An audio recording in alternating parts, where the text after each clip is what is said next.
Making my game time. Hi, I'm Eric. I'm Eric Hermanson. I'm a guy that makes games. I have throughout my life. And I'm making another one. It's called The God Killer. It's a top-down 3D puzzle. It's written in Unity. I'm going to show you some stuff about it. I'm going to show you my airplane notes that I took on my tablet about various features. That's what I'm going to kick off with. I say airplane notes because just on these business trips, here's what happens. Everybody's got their own strategy when they get on a plane of how to deal with it. Some people, they play a little game on their phone. Some people watch like whatever crappy TV shows or movies the airline provides them through the seatback TV screen. Some people, annoying people, try to talk to the person next to them, assuming that person wants to talk. And if you are kind of a introvert person or someone who's likes talking but just not long amounts of time, you get stuck in that conversation. Anyways, I think it's a bad strategy. Don't sit down to somebody next to somebody on a plane and assume that they're going to be there to talk to you the whole 2 to 17 hours of the trip. What I do, another strategy, one I've tried, which I think is pretty good, is getting drunk.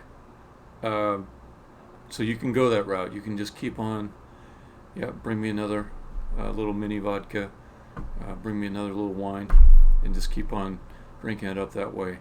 But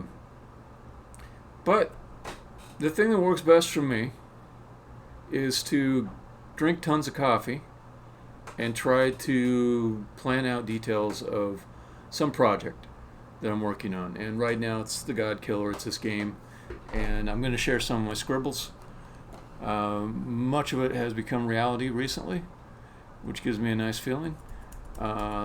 Before I do that, the schedule. If you are watching this recorded and you want to join me in the future in a live session, I welcome you to do that. What you should do is join me Monday through Thursday evening, Pacific Standard Time, 6 to 8 p.m.-ish for live coding sessions, much like the one you're about to watch. I kick off everyone with a demo of where I'm at, and then after about 15 minutes or so, I just get into proper work. I bring up the IDE and write some code, start tweaking with things inside of Unity, doing actual work. And on Sundays, if you don't like coding, that might be a better thing to tune into. Sunday, every Sunday at the 3 p.m. time, Pacific Standard Time, I have God Killer Gamedev Sundays. I do some other facet of game development work, level design, art, sound, something like that. I might do some writing for characters to things they say. You can join in for that too. And for all these sessions, you are happy to join in and chat. You can even ask me questions and say things that don't have that much to do with what I'm working on, and I'm usually pretty gracious about it. Bots, I'm even nice to bots. Bots, if you're going to say something in my chat window that's important to you, go ahead. It's all right. It's just a little bit of text. It's fine. Okay. So, notes written on a digital graph paper on an iPad. These blank pages are ones that actually had things I had notes about, and either I decided those notes were relevant or actually implemented the thing in the notes, and then I just deleted that page so it's blank. So first couple pages are blank, third page down, themes. I've got a list of the 4 themes that I am planning to implement. Purity, you've seen me implement a lot of. If you followed this, I won't say it's completely done. I'd say it's maybe like 75% done. Definitely needs a few more art assets. I've been waiting for the weekend to work on that, to be honest. So Purity, a very optimized for clarity theme.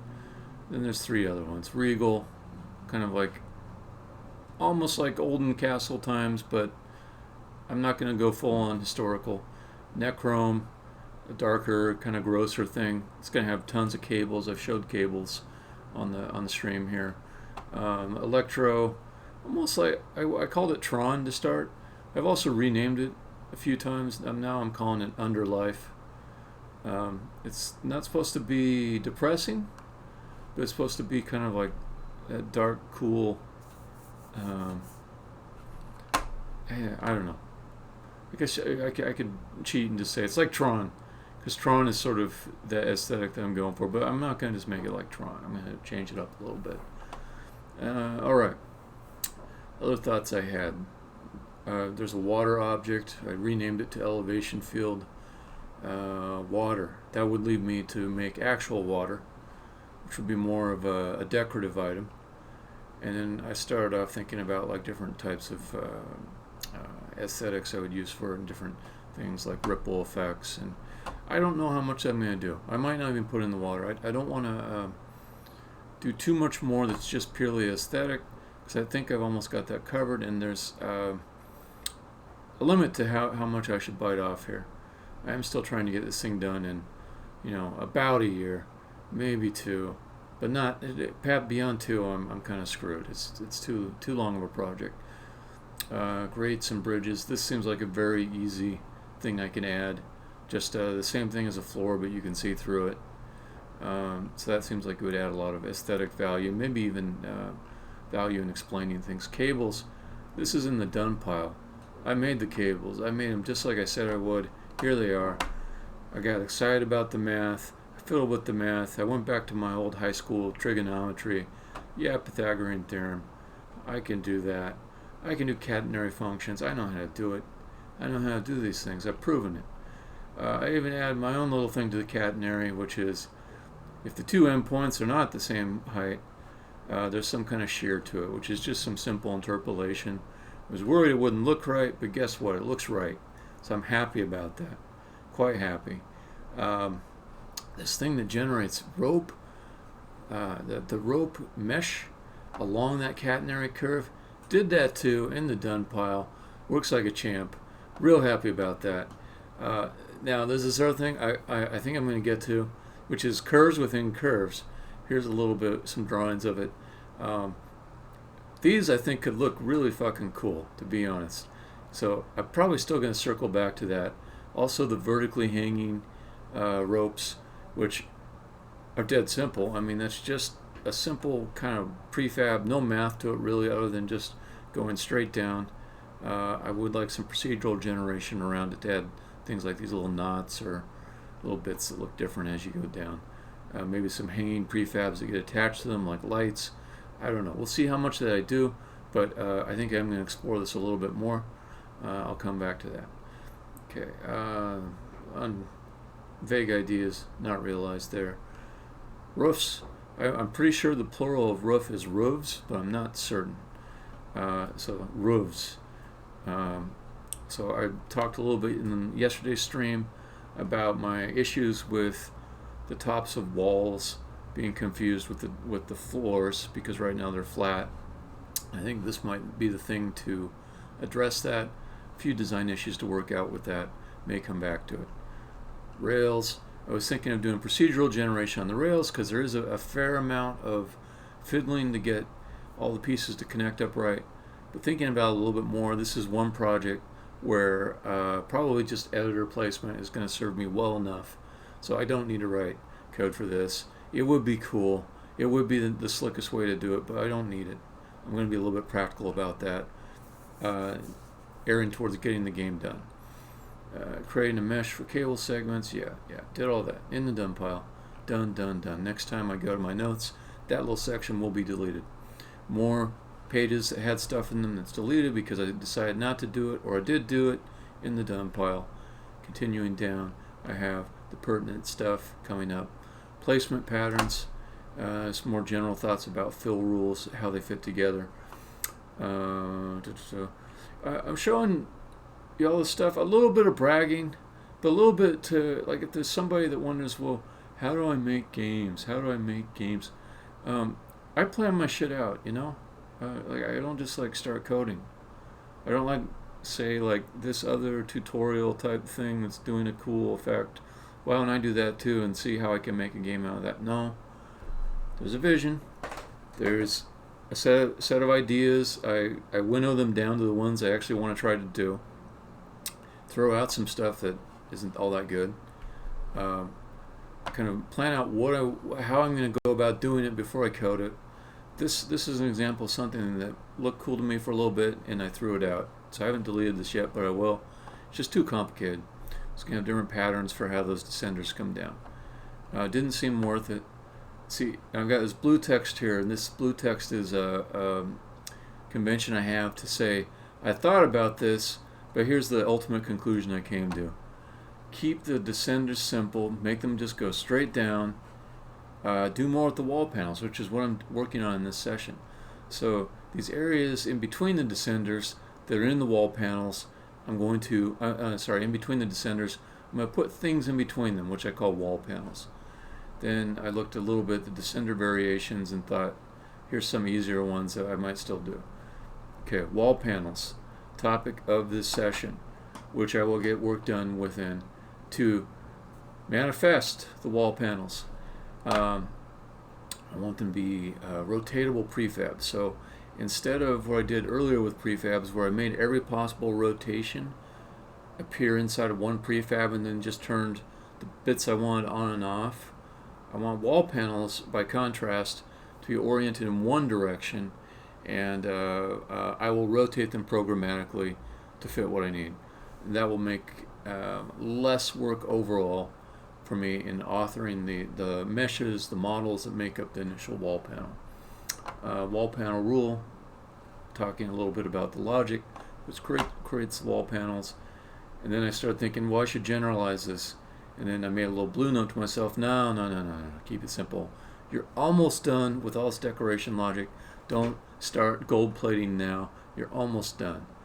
You can see some code that could probably be refactored now into more general things, but since you're almost done, you're just chill. Just go ahead and do it the non-perfectly refactored way for the rest of the work. It's going to be good enough. It's going to serve its purpose. Concavities.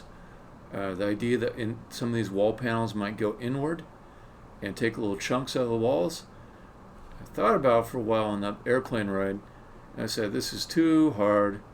You think about your walls can span across multiple Pro Builder objects.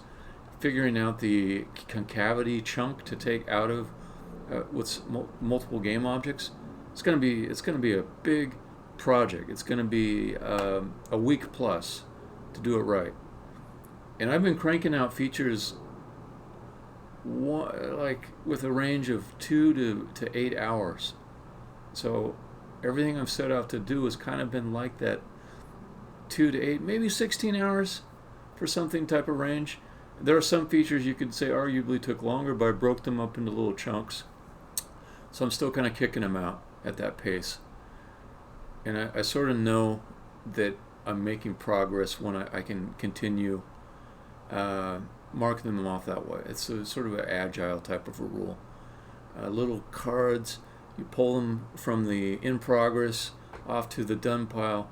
Keep it simple, except when you're moonlighting, you make those tasks even smaller.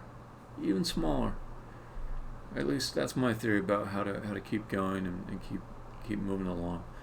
Then I did like some hand drawings of the wall panel placement to say, maybe I want to have like these big ones that go in first with one fill rule, and then we'll fill in like second, third, fourth tier rules with these other pieces, and that might make the most interesting shapes.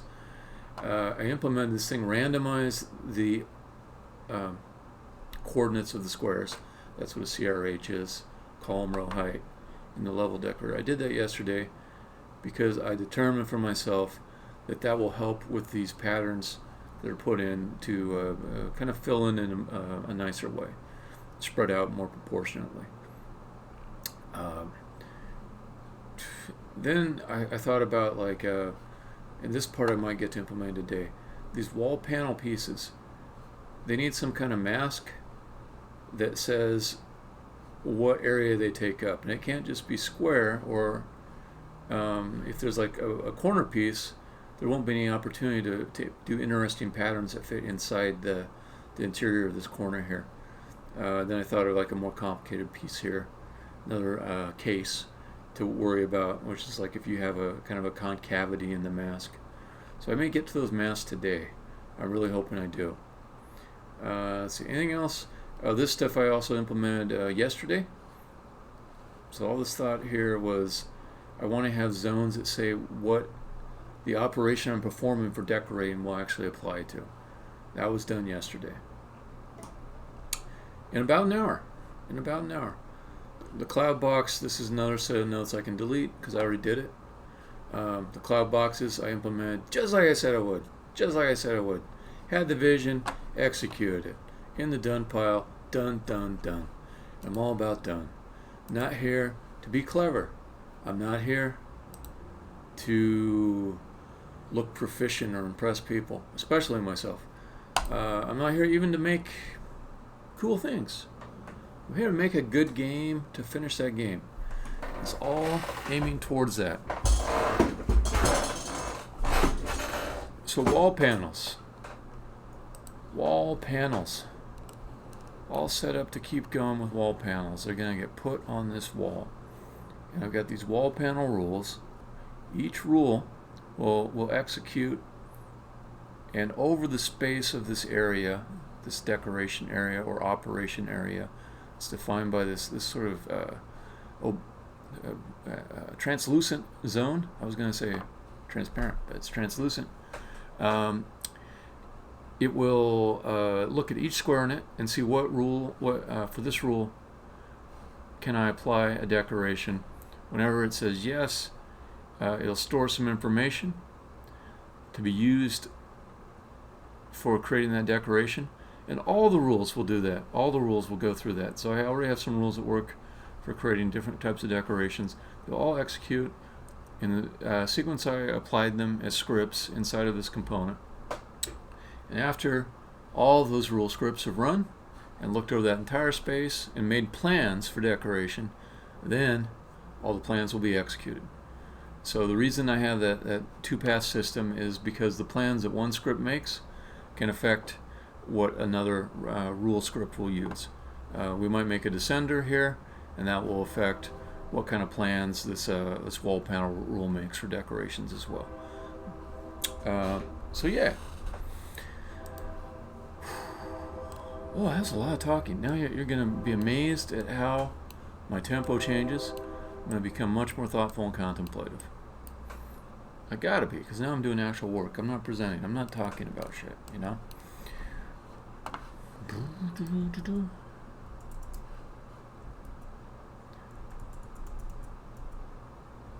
So next thing is create some wall panel decorations. And I get to do a little bit of modeling. And do it with ProBuilder. I like ProBuilder for this. It's a good indie solution. It's good for people that wear too many hats. So if you're already inside of Unity, kind of moving around, game objects, and you don't want to like jump all the way off into Blender or something else, Maya, whatever, and you want to stay in Unity, and you want to do a little bit of modeling, not like the most complex modeling, but just some kind of modeling with controls that are very familiar to you as a Unity person, then ProBuilder is quite good for that. And almost everything you see inside of this world I modeled in ProBuilder. Not the little character meshes there, but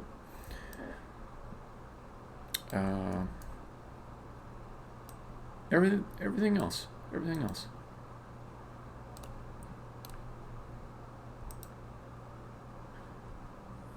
And I'm even a little bit curious if I can't do some more good editing of those character meshes in ProBuilder. It might be I want to just farm that out to a contractor. I don't know yet.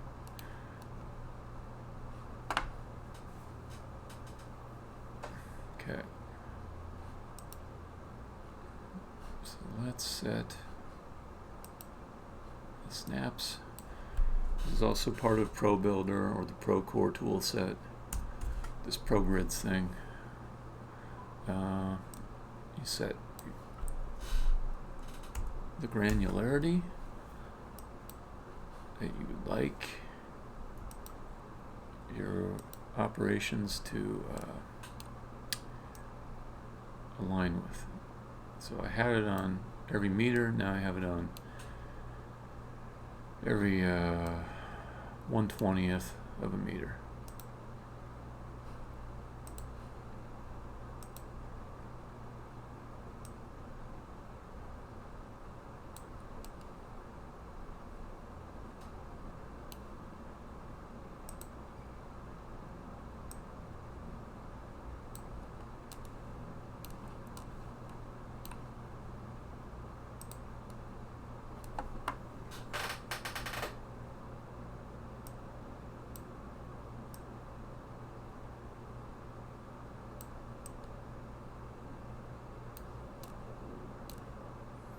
So I'm just making a quick little bevel on this thing.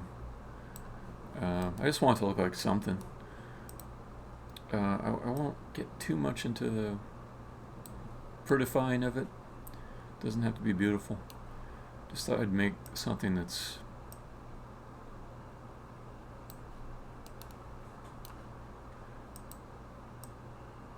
not 100% ugly. I found like a lot of my stub art, the first pass at it is not too bad for actually becoming something usable. It's real art.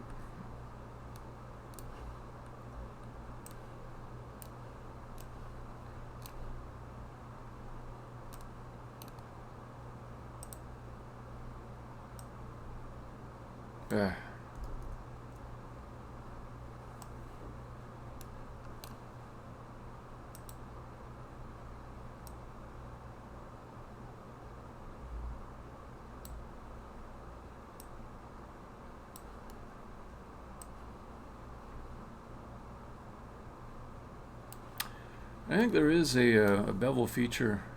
I know there is a bevel feature that is built into Pro Builder, and I might have been better served by using it.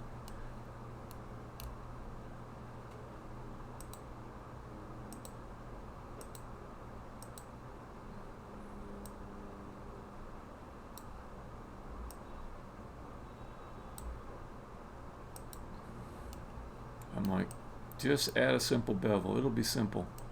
It'll be simple. And so far it's been a little bit of a pain, to be honest. But I think I'm almost done.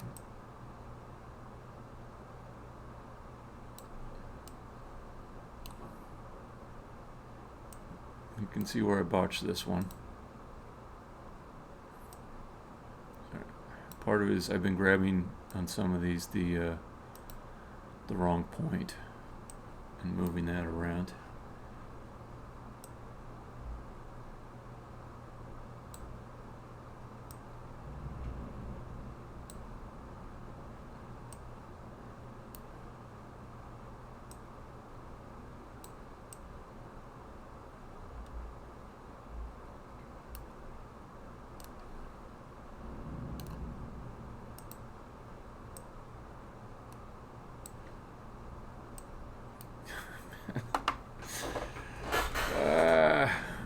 Alright, this is stupid. This is stupid. This is stupid. This is dumb. This is dumb. Let me start over.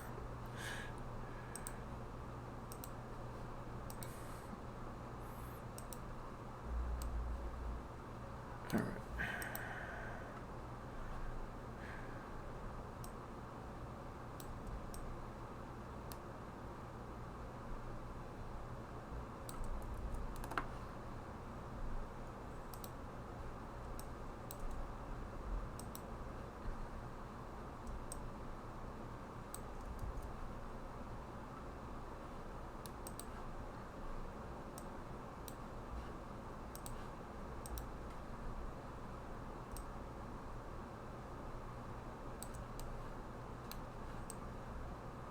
I'm just going to make a Tetris block.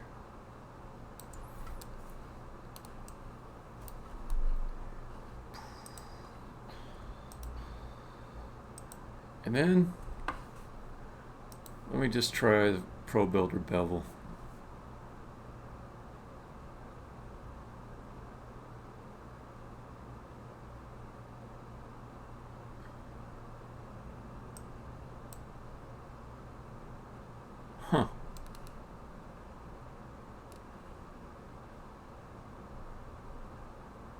Interesting. Okay.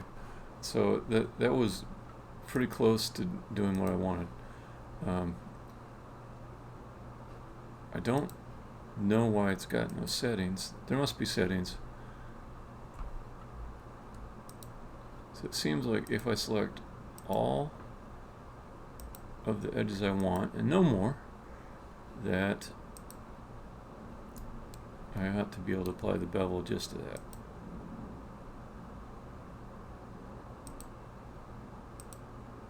It's hard to tell which bevels or which edges I have selected though. Green, green, green. Okay, is there same thing here?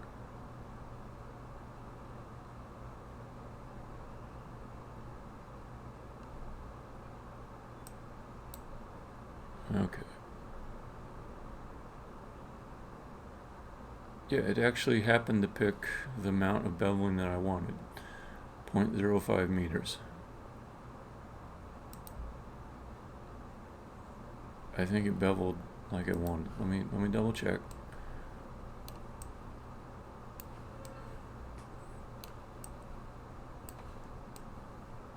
Yes. Yes, it did. Okay. Well done, Pro Builder.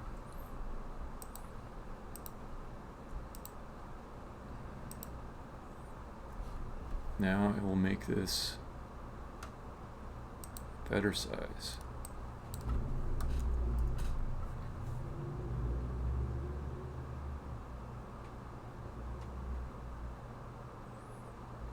Actually, I can do better. I can do better because I don't want. Sorry, this is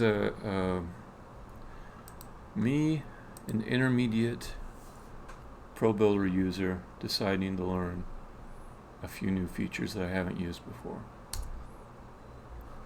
Not to be self-indulgent, but to acquire heightened productivity for future activities that are similar to this one.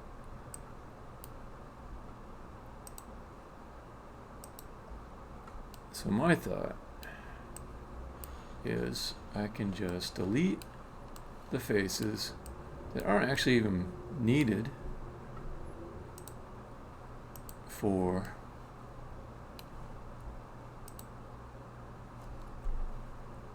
my wall panel. Okay, and this is actually better than what I was going to do because I don't need these faces. The wall panel will always be right up against the wall. So I can take this little Tetris piece,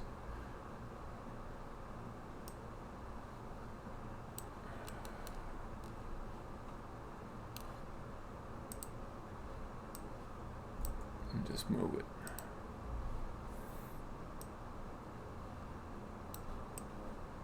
The alignment of it might even be such that it just snaps on. Nope. That's okay though. That's okay.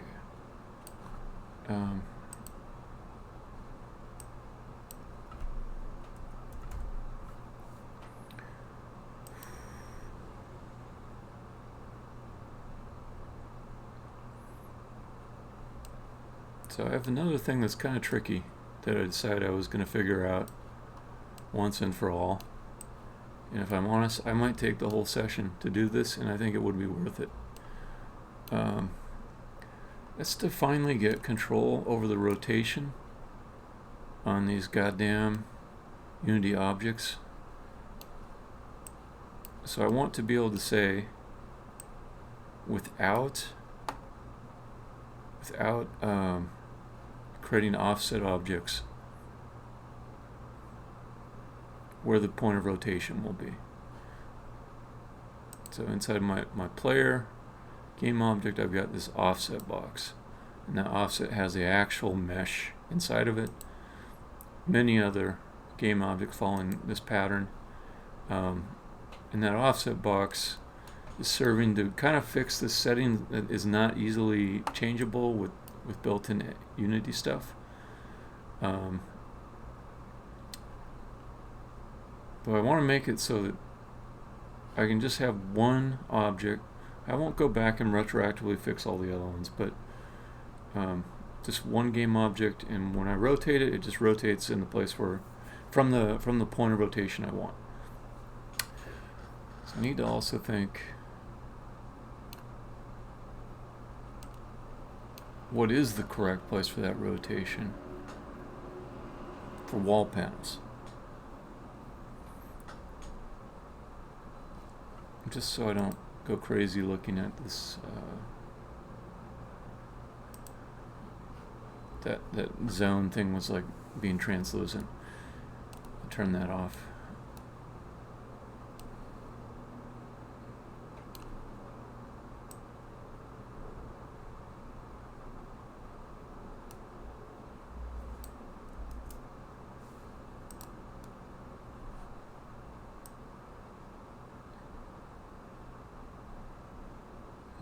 It's kind of weird to me that the shadow is casting like it does. Oh, I see why. I see why. It's kind of like the resolution on the shadows is limited by some settings. I can make it really fine and have like a crisp diagonal angle here if I wanted. But at what cost? At what cost? So that's fine. Good enough.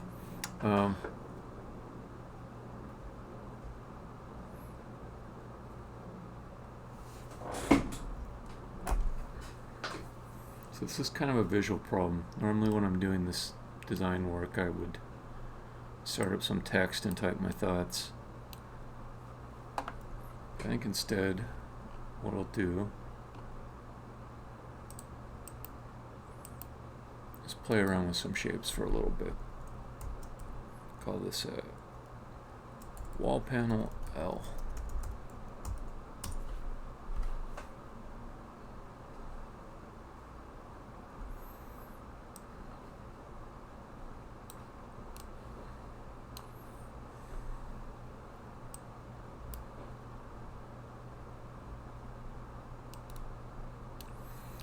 So I'm thinking I could put the rotation point right in the middle here.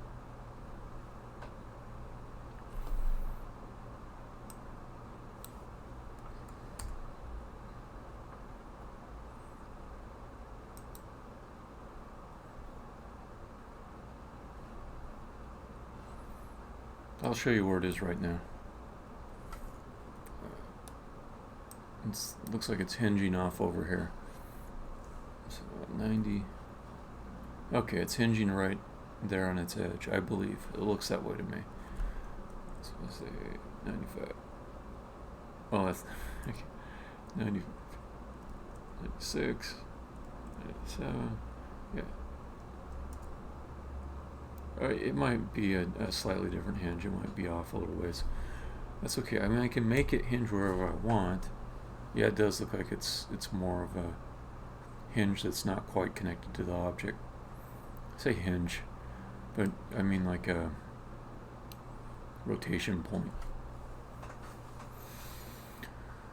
Okay, so I can put it right there at the base. I can put it at the base.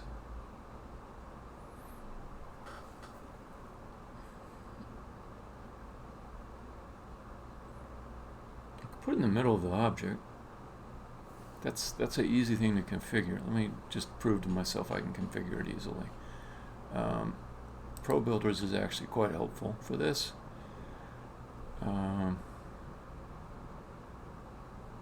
Center pivot. So let me just see what that did. I think it's going to rotate around this green arrow here. I'm right. I'm right.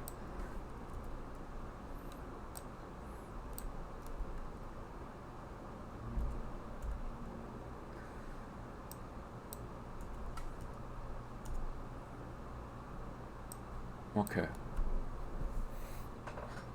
So all of this is to the end of not having to have 4 separate versions of this wall panel all rotated one of 90-degree ways. One of 4 90-degree ways. I want to have a single one, but I have to work out the the math that will programmatically place things as well. So let's say that I have my rotation point always set right in the middle. Well, there's one downside of that.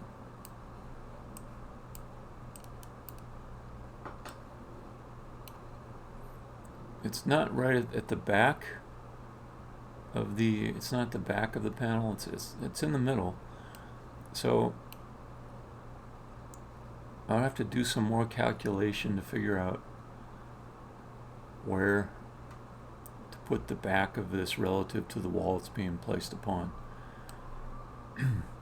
That might not be that bad, because I could make some rules for wall panels.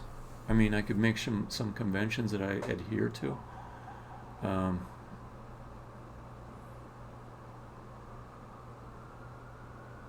And those would let me determine from the bounds of the prefab what the offset is from the center point to this point over here. To the point where the panel touches the wall it's being affixed to. So let me also see what my XYZ offsets look like.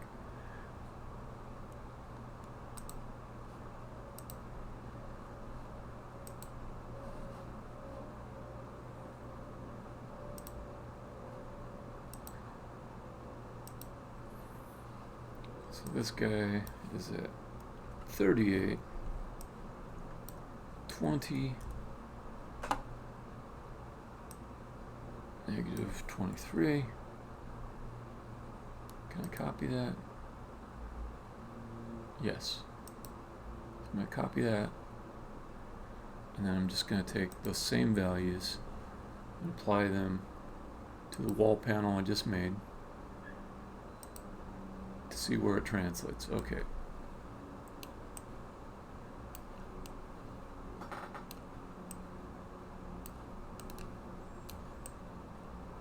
Okay, so when I centered the pivot, it also affected the offset. It's not just the offset that's used for rotation. It's also the offset that's used for positioning the mesh relative to where the transform position is. So it should be, let me double check, yep. So it is right in a predictable spot.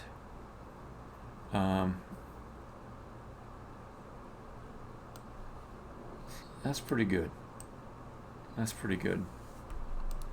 That's not a bad situation to deal with placement. Okay, let me start making some decorations on this. I'm sorry. Let me add the decorator script to the wall panel, and start adding some code that will make adjustments and let me play with the positioning.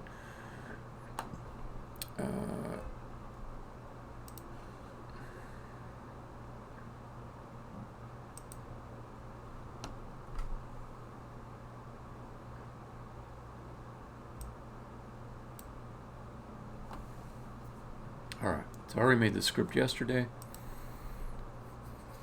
I can design the placement rules inside of this script.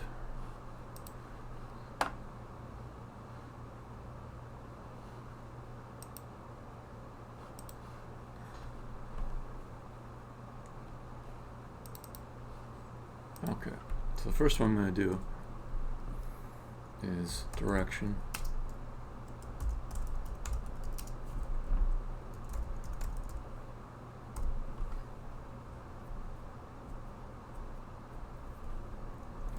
I want to be a little more specific about that because I can get confused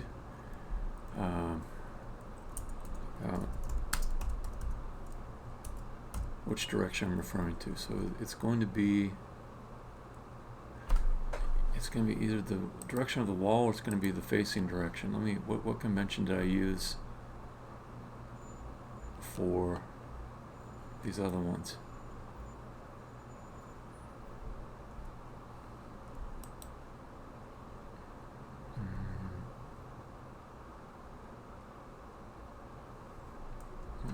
It's the wall direction.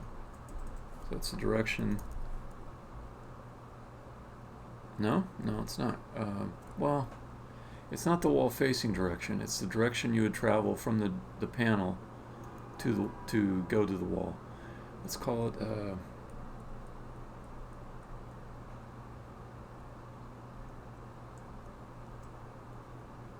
Yeah, I'm gonna stick with that wall direction. I'll make a note to myself. Direction of travel from decoration square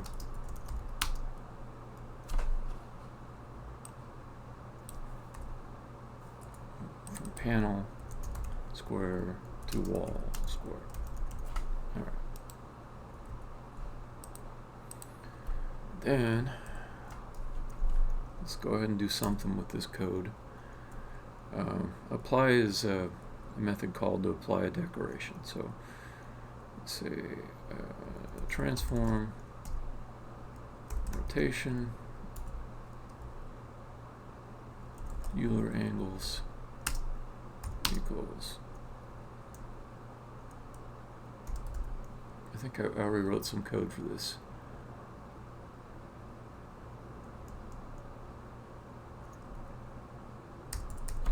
I don't want to keep copying it over, so let me look for that.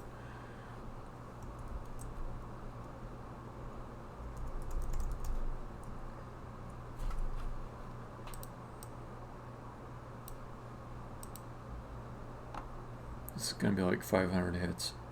Oh, close, 418. Well, I can skip the ones that aren't in my project. There it is, direction to Y rotation.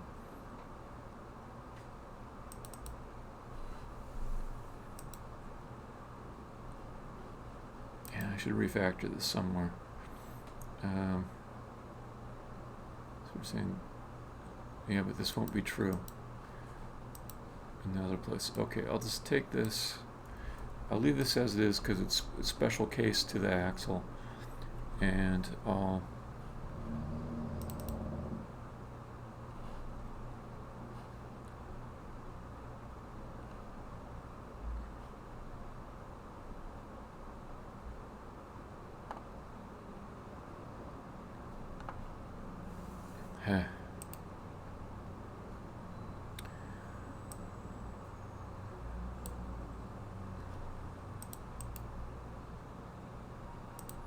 let's call this rotation util.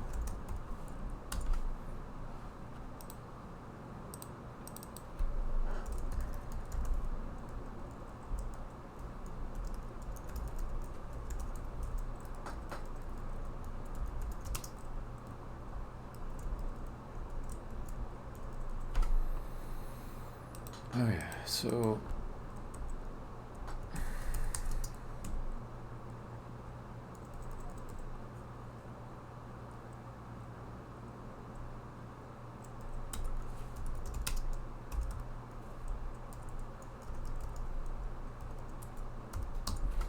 these values are incorrect for the general case. There's some weird rotation offset on that object that I copied from, and I don't feel like fixing it.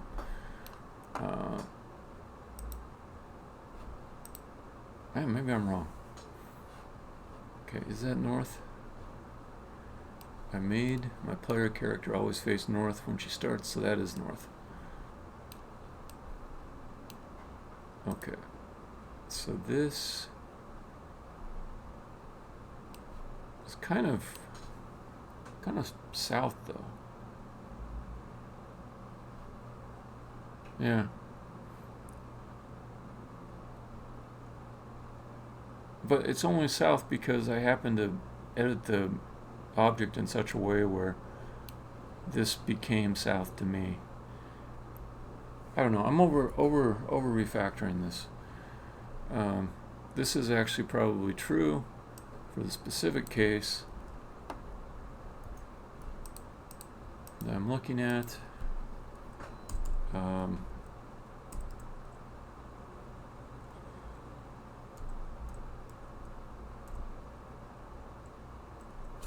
And you know, I can do like add this extra thing.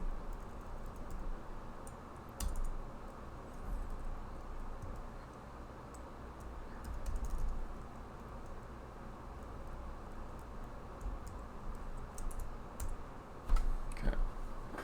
So there are more specific. I'm saying that we'll start with 0 degrees being north, and then I can add more things here if I want. I can even refactor other stuff to use this. And the only thing that really is different from me one location to another is which y rotation offset equals north. So other ones I make, I can just kind of adjust a little bit. Okay. And I think I'm going to add 0 south immediately.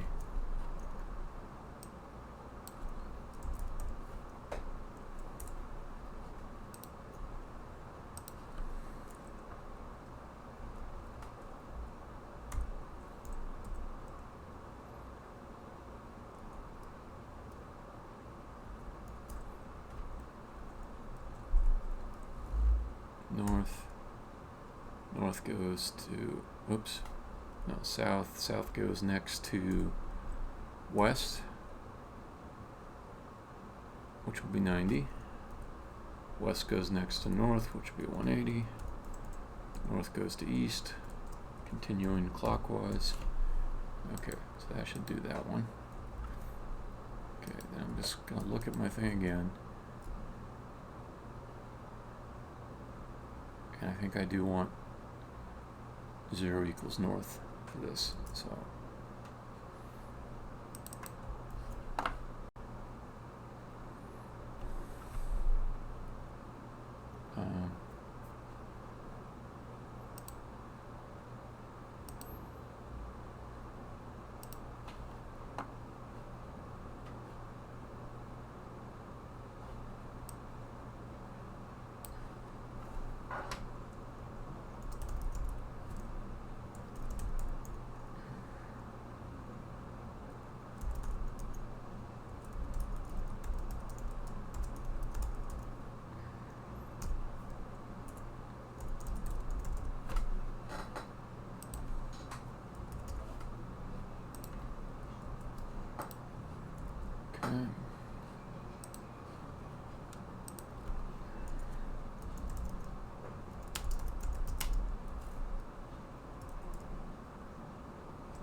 What?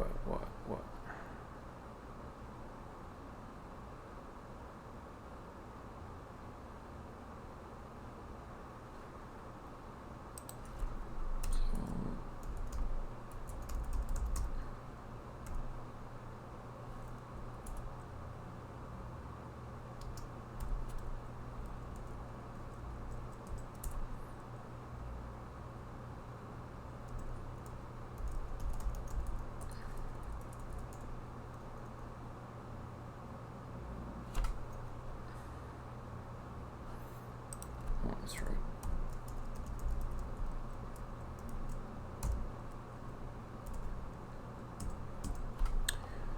Okay, so let's see what that does.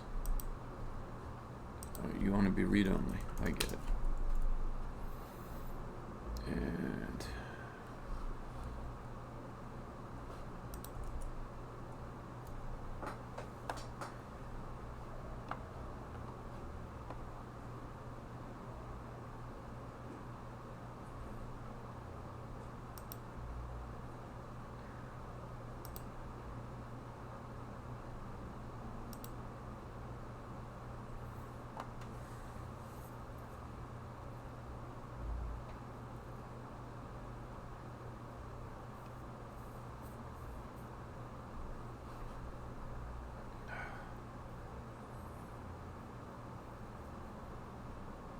okay, cool. Is that the right direction? Now I said, oh, okay, it did west. Cool, that is west. I'll set this to automatic for a moment. East, yep, going the other way. Okay, north, the first way we had it. South. And then all the other directions are not actually supported. But I'm kind of curious if I just have it set to nothing. No, it's creates an error. That's fine. Alright.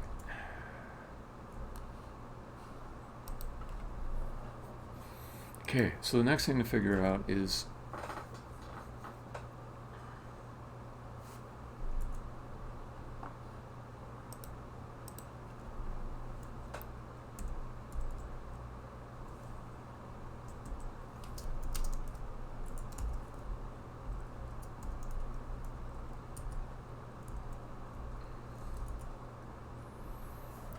you could say it's the movement of this wall panel's position XYZ to be put into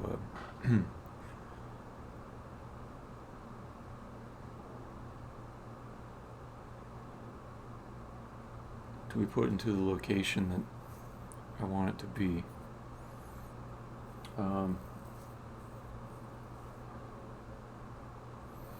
So I'm thinking about that. So I didn't want to make an offset. I don't think I need to. Like, I don't need to make a separate offset game object to accomplish what's needed. I do need a way to communicate the location I want it to be placed in XYZ.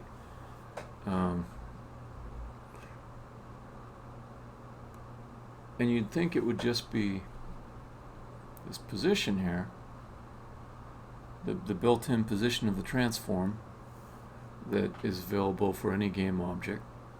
But I'm wondering if it causes a problem to use that, because if I use this to say that I intend for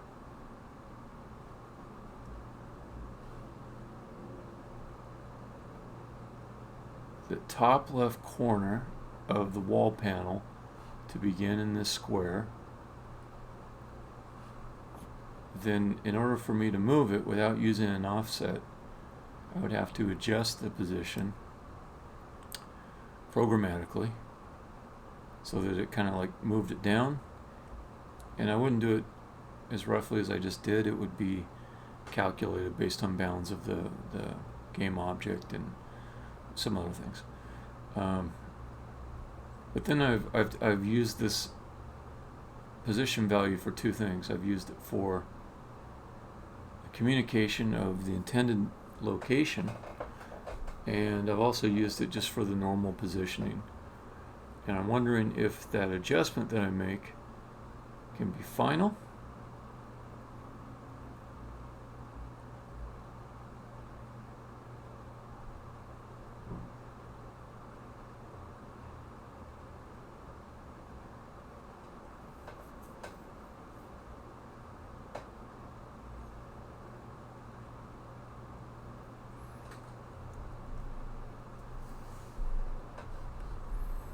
Okay, so now I'm thinking through the life cycle that I've got here, because it's a decorator, has a supply.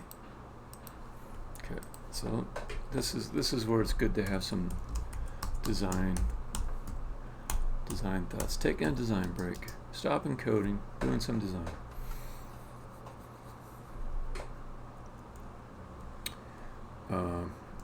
Okay.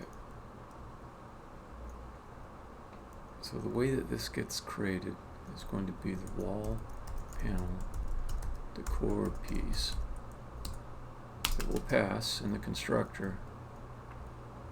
Wall panel decorator.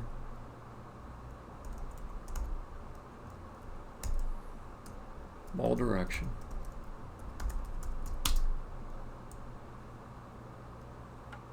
Vector 3 of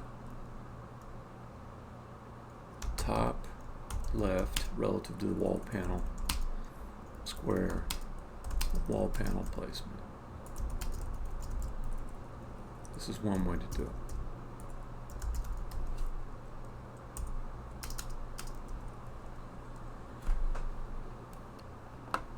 Okay, what will apply to in this case? I put the number 1 there, meaning this is my first idea for a solution. Apply will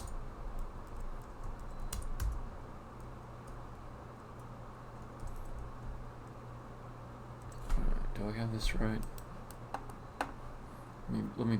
I might have this part wrong.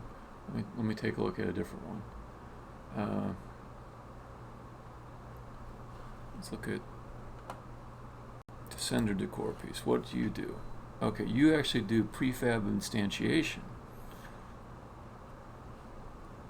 So it is like I said, when it starts out, okay, I like the pattern here better actually. So it's going to pass, yeah, the coordinates that can be the top left. It's going to pass the direction. Okay, it's going to pass everything it needs.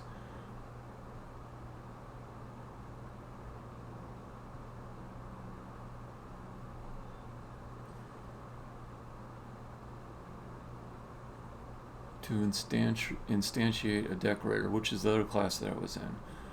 Okay, so here, the decorator.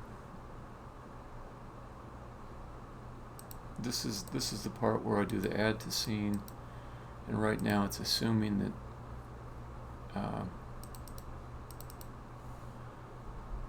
the CRH that was passed in will be used to set the position of this object.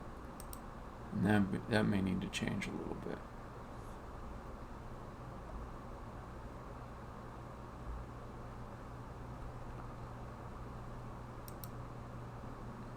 So I think it's okay. I think it's okay. Basically, I'm gonna call this code. I'm gonna get like the prefab. It'll give me like a wall panel prefab. I'll add it to the scene. I'll get the decorator. I will set maybe some more values, like the direction. I'll click apply, and at that point, it can adjust the transform. It can adjust the position and the rotation to be correct, and that's fine. That's all just perfect. Okay, so let's go back to here. I'm so confident about my solution, I'm going to take out the number 1 because I think this is the solution. Okay, so wall panel decor piece, instances, wall panel decorator.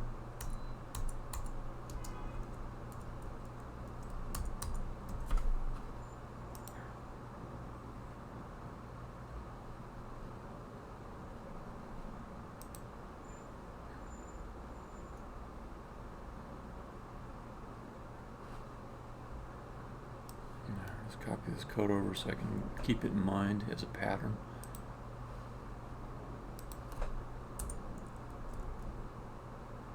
What function? That's applied to, right? Yeah. Might be confusing that I call that apply as well as other stuff. Okay, apply.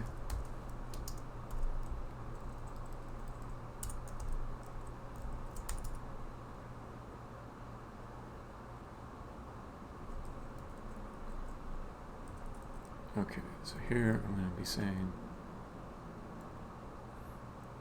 I gotta be careful because there's this algorithm is going to be a little bit different. I'm going to say for each direction in the decor set,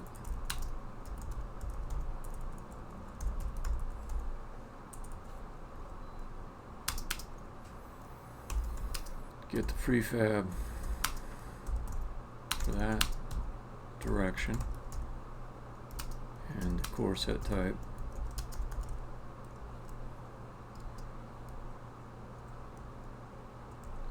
Per direction. Okay.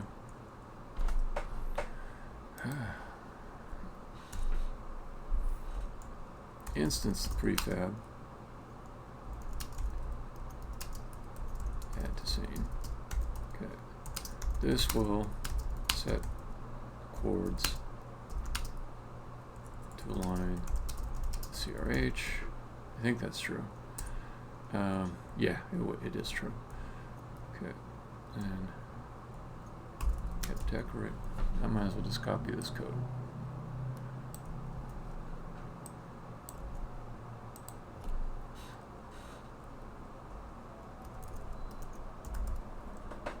Okay.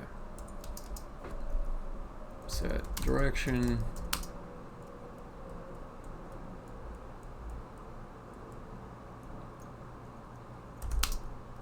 Wall panel decorator. Decorator. Apply. That's it for that. So that is how that gets set up. Multiple prefabs. Maybe one per direction. Before I just used one prefab and I set it up to show different parts of it. Now I'm going to have up to 4. Okay, so this one is a different apply. It's the apply for the wall panel decorator code below. And this one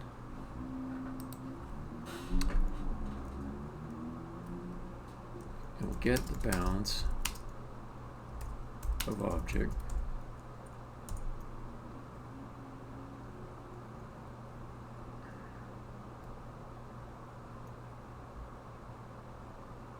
set rotation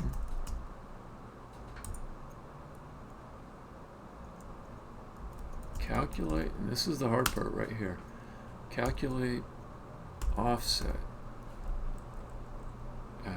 XYZ offset of object based on bounds and rotation.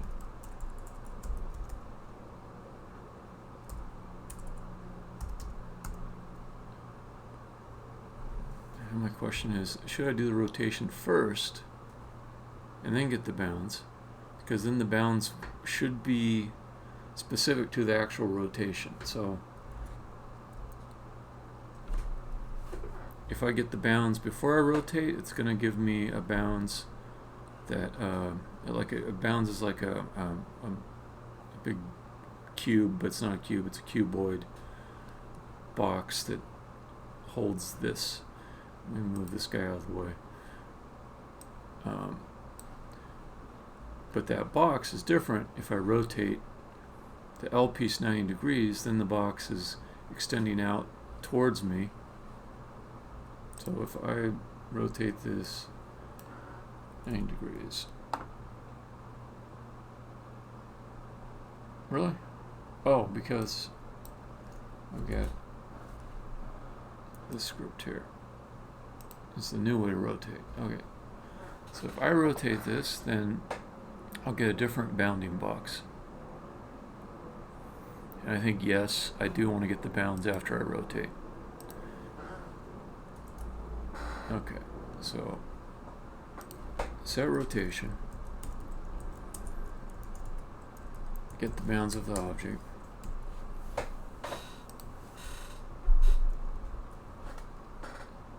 Then my task would be to put the object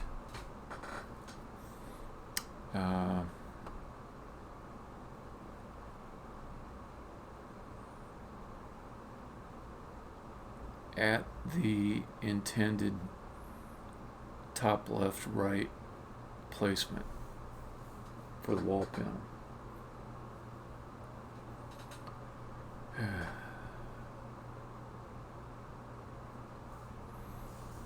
So let me just calculate that in advance. Calculate top left. Well, let me call it destination vector 3. Target, that's a better word. Target vector 3.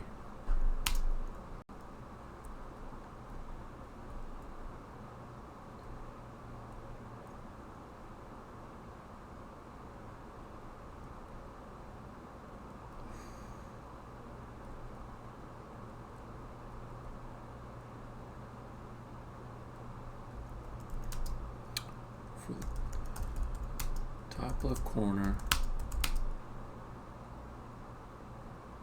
placement wall.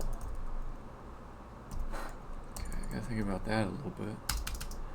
So the inputs are,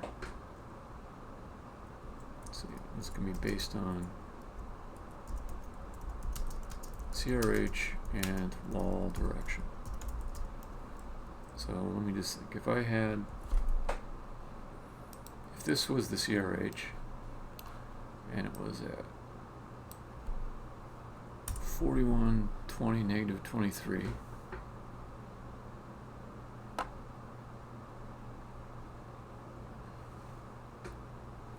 then I want the top left to be at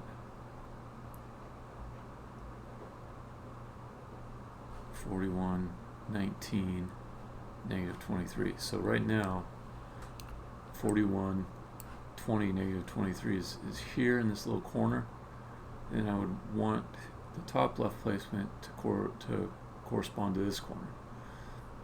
So if it's facing east, then it's this other corner over here. If it's facing south, then it's this corner right here. It's facing west. No, south is this corner here. West is this corner here. So it's going to be an array of offsets from the initial position from the CRH, which is passed in the end constructor. Okay, yeah, let me add that note too. Constructor receives wall direction and CRH.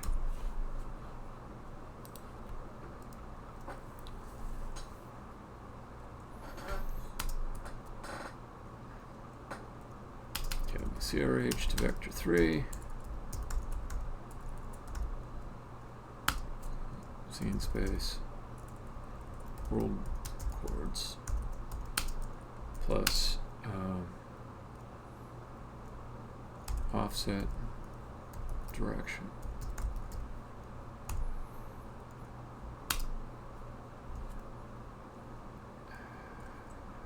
It'll be like north equals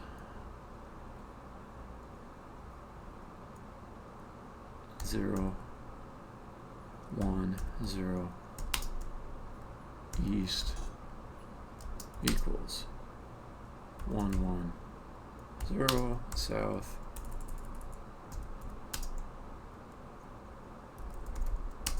equals 1, 1, 1, 1, 1, west equals 0, 1, 1. Okay, so that would be that array. So then I'll set the rotation, I'll get the bounds of the object. I'll know that the center point of that object is right in the middle.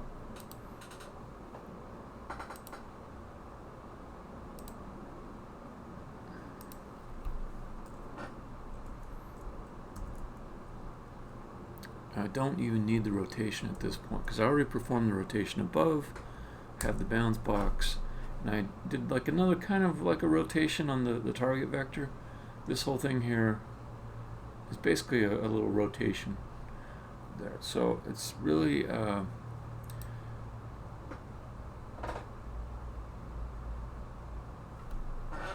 based on by subtracting. I might get this wrong the first way. It's either the first from the second or the second from the first. By subtracting bounds center point from target or vice versa. That should do that.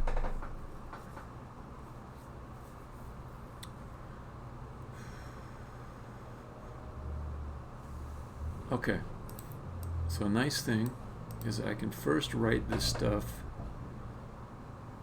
in the editor and just kind of test it out quickly there to make sure I got it right.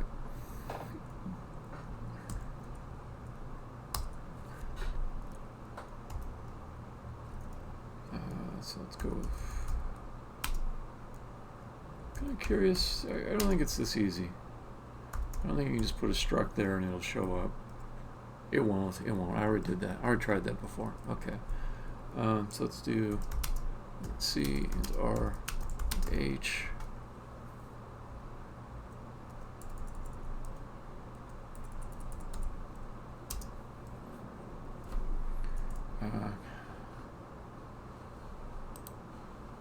Turn off this automatic apply. Sometimes I will get in a bad loop with that. Okay.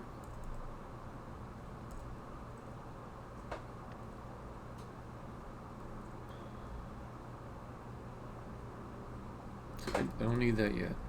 I don't need the CRH yet. In fact, I don't think I'll ever need it. I won't create the constructor yet. I'll just use the wall direction.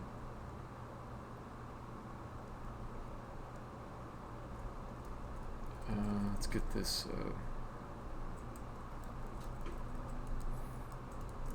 target offset thing. Public, no, private, static.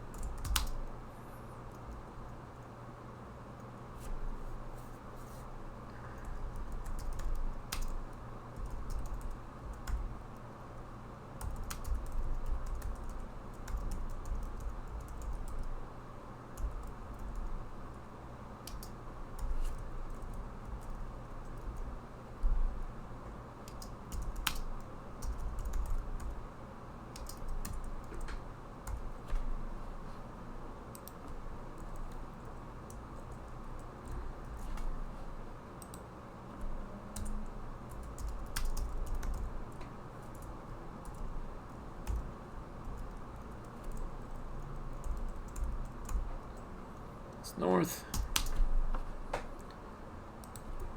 Gonna do south next.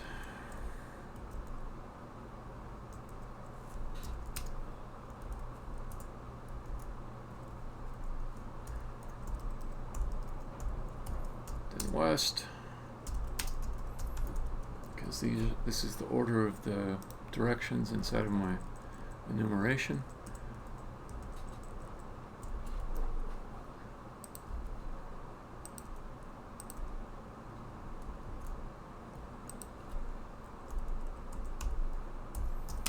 And east.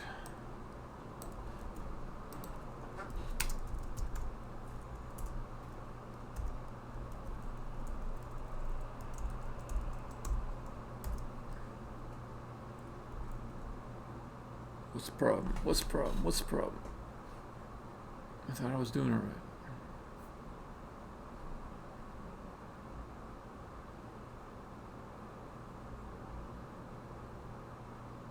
Can do like, it was like that.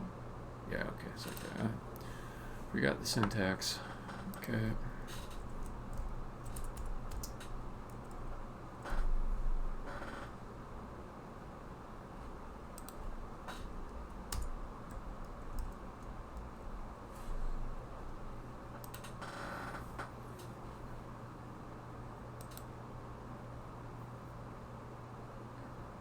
Okay, so then it's just doing my algorithm.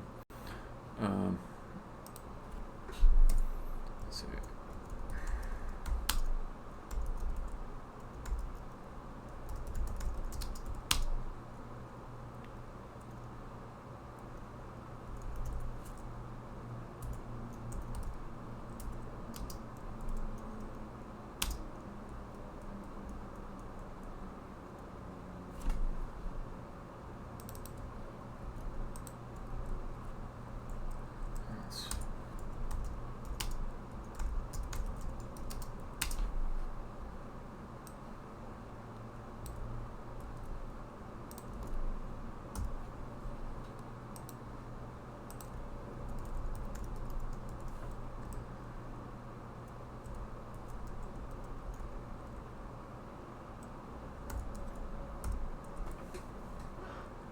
Alright, what did I say to do next?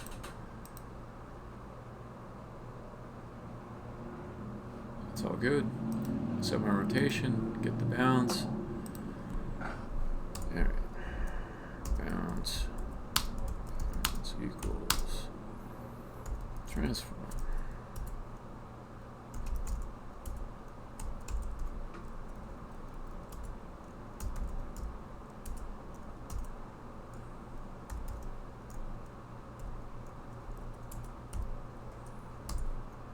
Okay.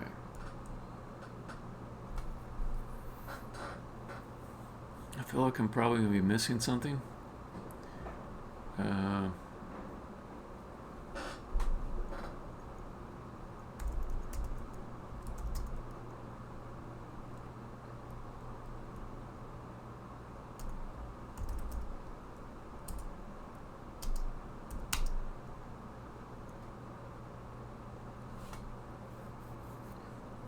Okay.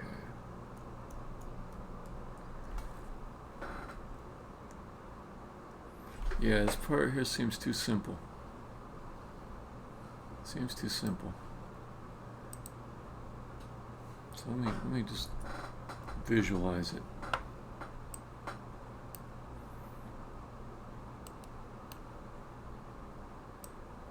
So if I had this guy over here,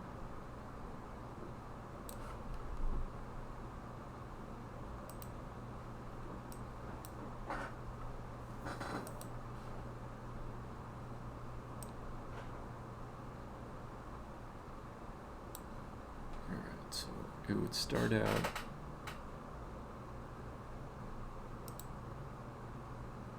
(4120 negative 23). Okay, 4120 negative 23.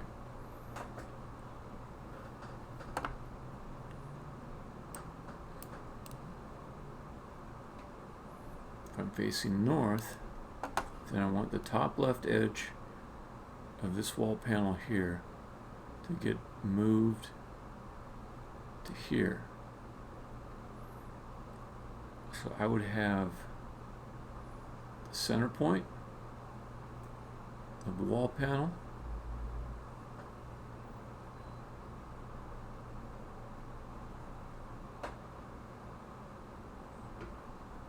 the center point is not enough by itself. I also need to take into account the dimensions, the bounds, the size of this, the size of the wall panel.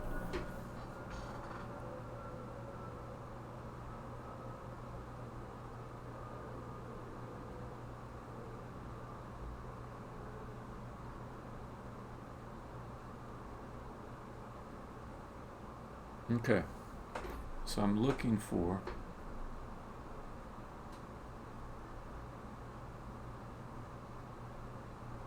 the coordinates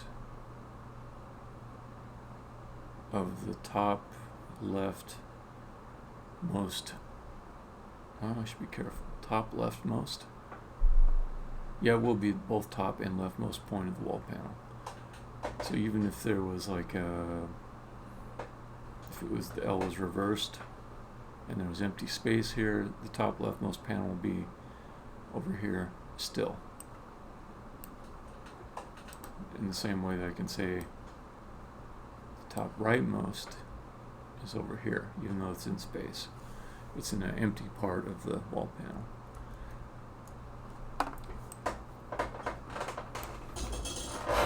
So if I have the coordinates of the top leftmost point, then I can apply the difference between that point and this point to have it snap up over to here. I think it's going to be a different point that I pick, though, based on the rotation.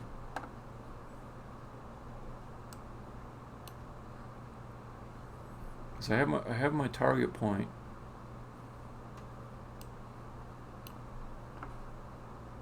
affected by rotation. So too must the top left point. So if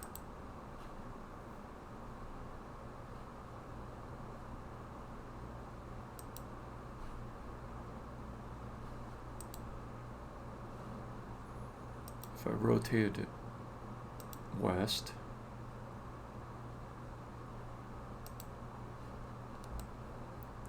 then the top left point it's not the top left point relative to the world. It's not an absolute top left point. It's the top left point relative to the wall panel, which moves over here in this case.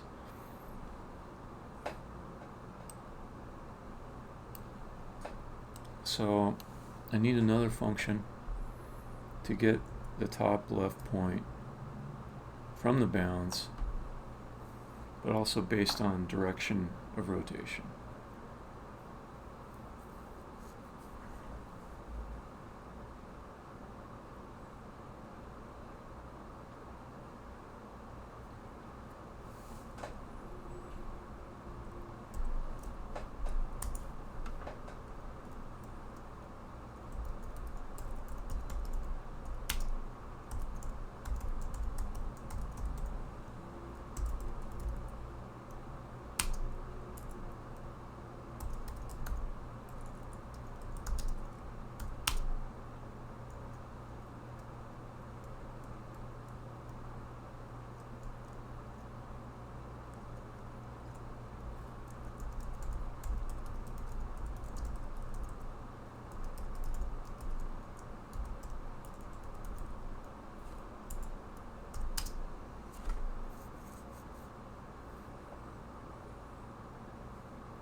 Then, say, vector 3.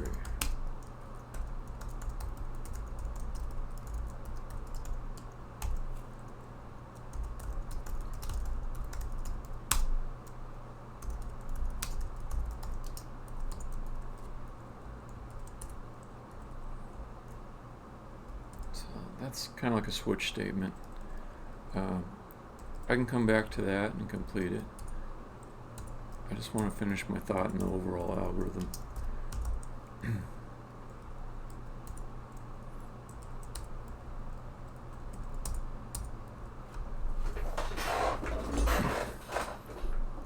So then it's I need to move the top left of this wall panel to the target position. So this has got to be a subtraction type of a thing. I'll just say target position minus where that top left point currently is. Okay, I think that's the easy part.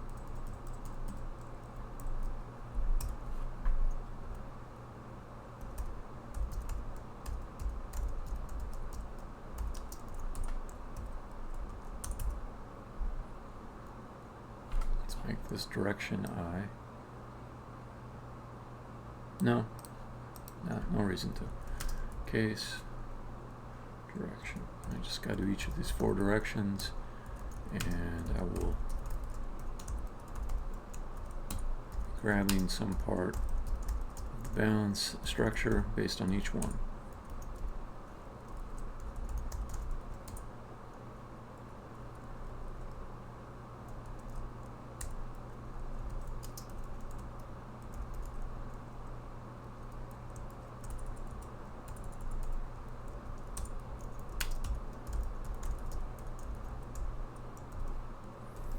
Alright, start with north.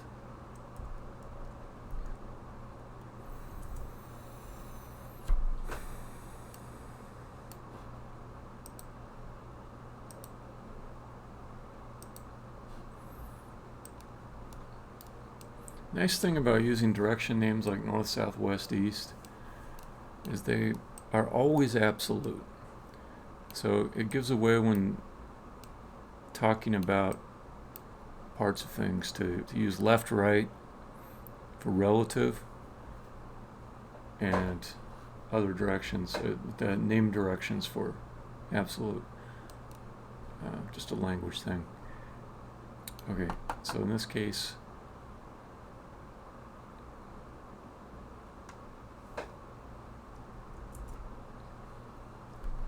I forget all the stuff that's in the balance structure. There's min and max. Okay, so I'm going to be taking like some part of min and some part of max depending on which direction.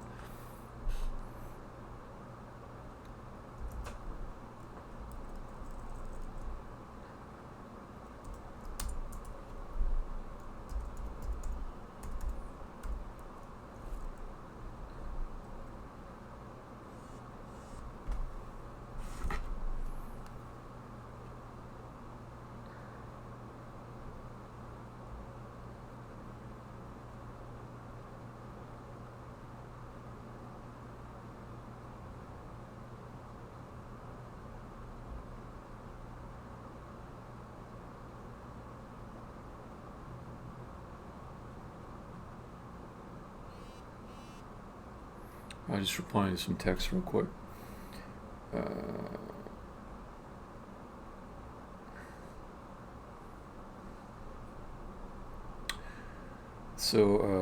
Yeah, I started a little meat war with a neighbor who started cooking bacon on me, and I said, if you're gonna do bacon, if you're gonna send bacon smells at me, I'm gonna do corned beef. So I've got my corned beef. Not corned beef hash, mind you, corned beef. Cooking in the oven, adding to the waftage, adding to my hunger. But it's going to taste good once I get to it.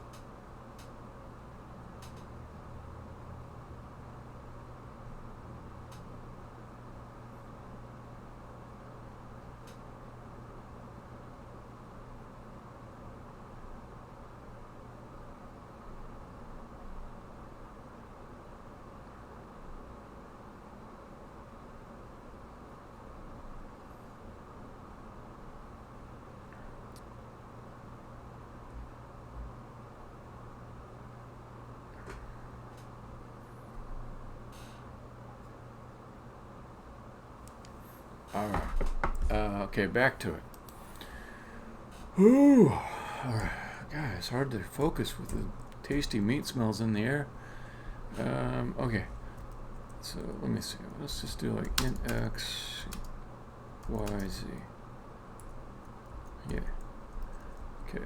So, y is always going to be the high point of the bounds.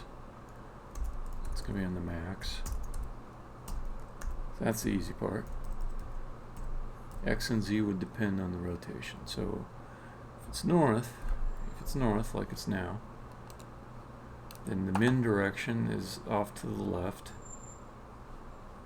So X would be on min.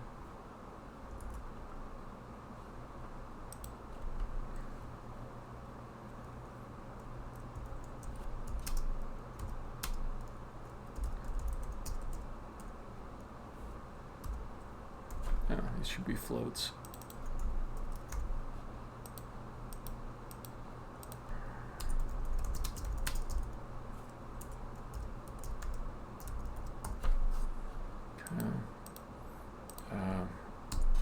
is Z. So Z, let's see, does it get larger going towards me or smaller? I'll just pull this guy. Whoops. Come on.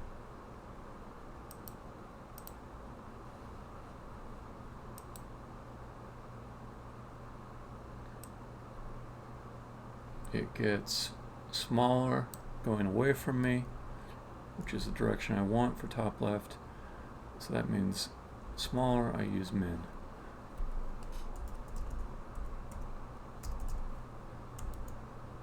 Okay, so that should cover north.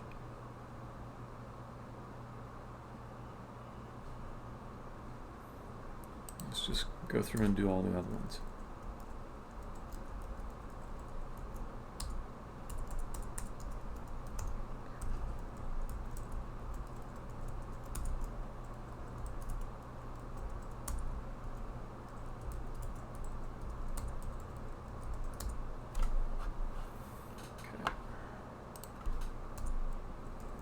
Saying you can't just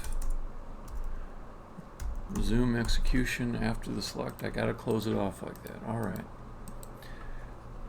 That's fine. A little persnickety, I think, but okay, so let's do south next. South should just be the exact opposite, I believed.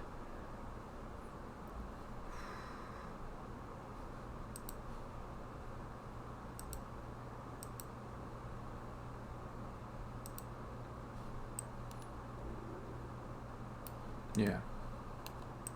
Except for Y. Y will be the same.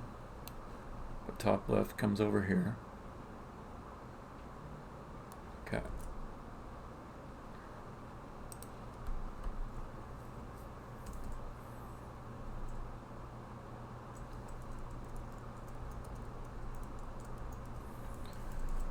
Okay. So then the other ones.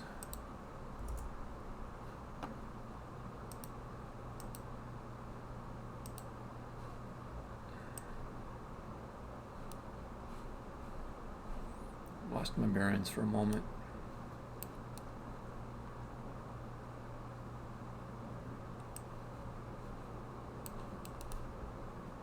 Okay, north is this way. Top left, X will be on the left, Z or min. X will be min, Z will be max. There's only one other possible combination, max and min.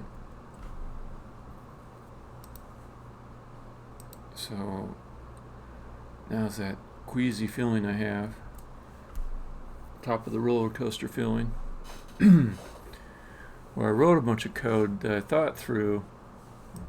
It seems like it should work. Might even work the first time. But it probably won't, because I'm a fallible creature. I'm quite fallible.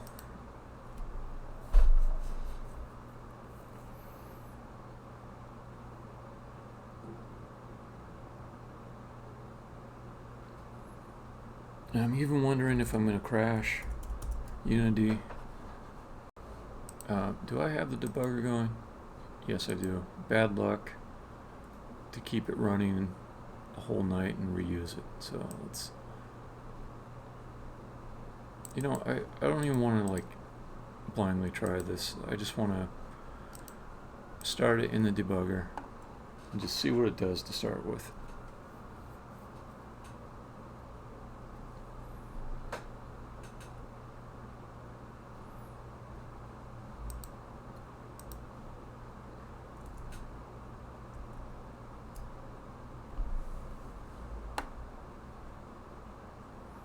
So let's start with north.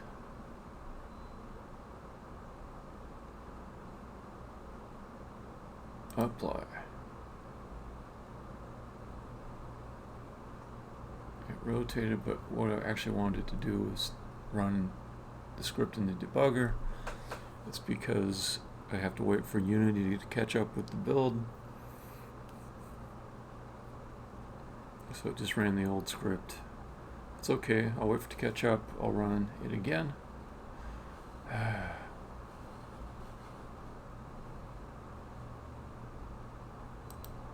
Okay, here we go. So where do I expect this to be? It's going to be 4120 -3. And then I want it to go basically the same, but up 1 on the y-axis. So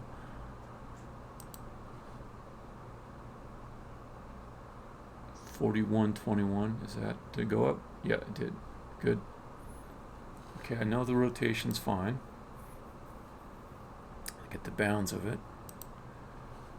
Check out the bounds.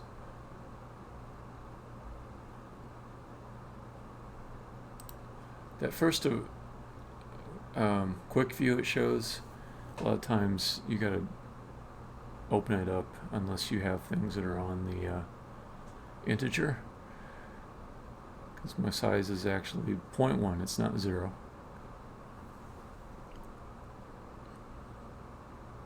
Okay, so the center, I feel pretty good about size. Yep, 32.1.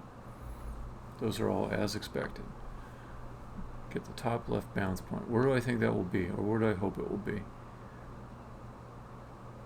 I think it'll be x will be like a 0.5 thing.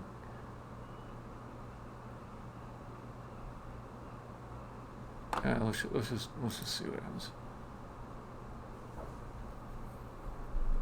Yeah, I was right. X was 0.5. Y 21, is that matching the target position? Yep. Okay, Z is aligned. So in theory, this should just be an X adjustment.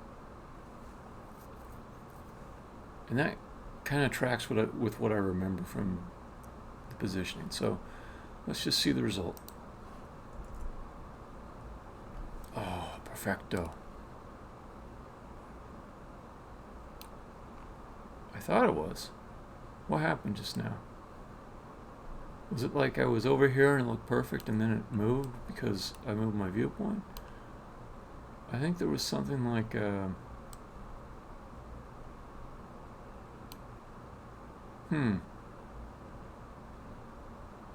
Alright, let me try that again.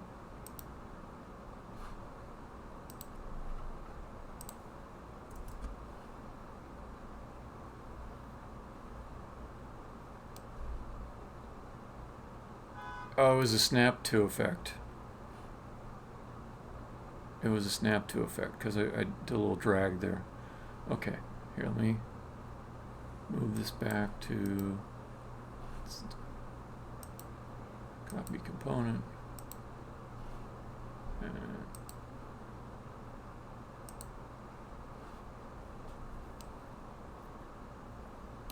Okay, so let me unselect. I can't really unselect it.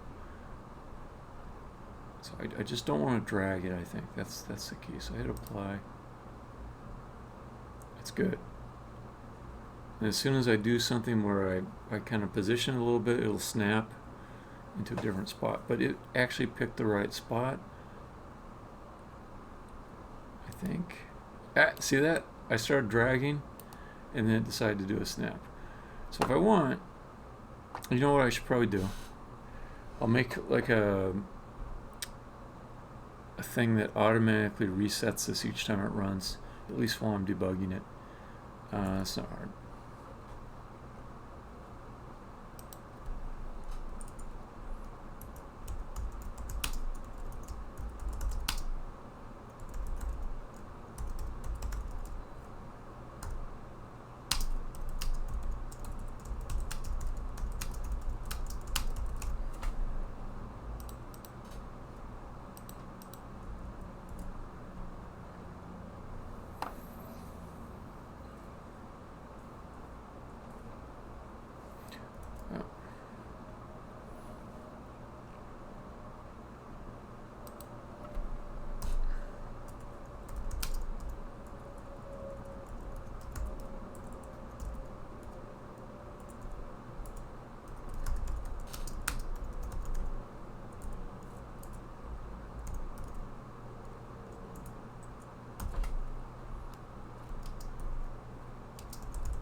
So this will let me troubleshoot a little bit faster. Otherwise I'll have to keep on readjusting the starting position. So then let us again paste component values. Okay.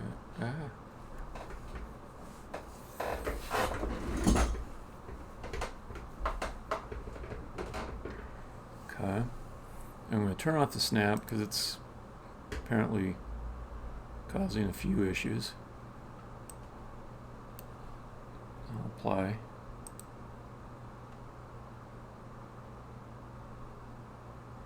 What's up with it? Oh, I didn't add in this guy here. Okay. That cube is there just kind of as a reference point. So I know that right after I create it, it does not have. God, it's so irritating. As soon as I select this, I no longer have the inspector on the other thing. Start position. There you go. Apply. There we go. Snap is turned off, so I can look at it without inducing a snap. Just wanted to see if this part is correct. So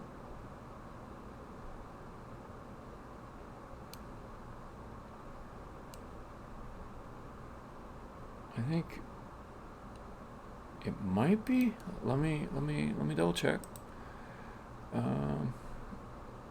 Turn the snap back on.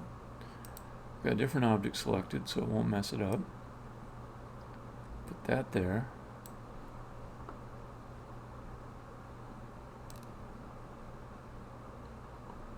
Okay. So there's the trick. It's not actually in the right spot.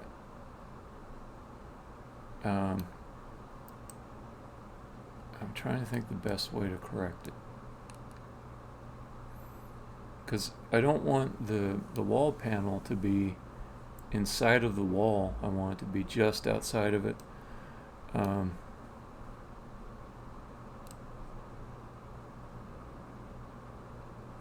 it is actually flush against the wall. So I'm trying to think what the best way to adjust that is. So I want the adjustment to be based upon the depth of this wall.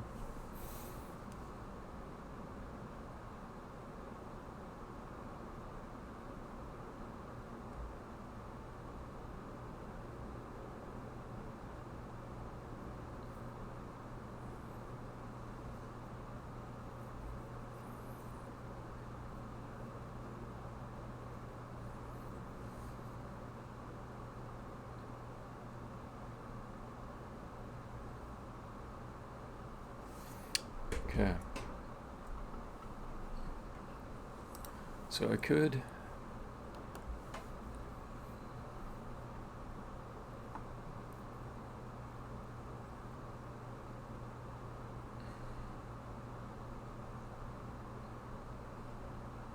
change this thing that gets a target offset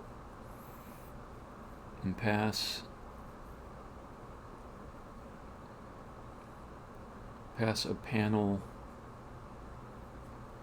thickness. I hesitate to call it depth because that's not agnostic to rotation to call it depth, or at least it's confusing. Anyways, so I pass a panel thickness, and instead of just returning a constant, it would add a little offset of thickness amount to X or Z, and it might subtract from X or Z based on the direction.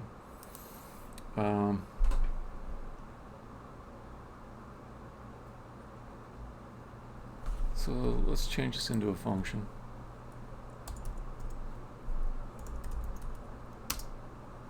And it's no longer a static constant thing.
So this is something that I can do based on the conventions of my wall panels, which is there will always be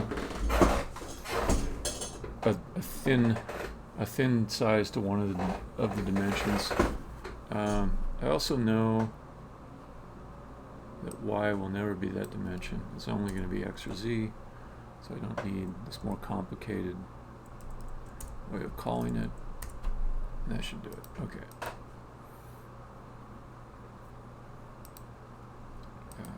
Okay.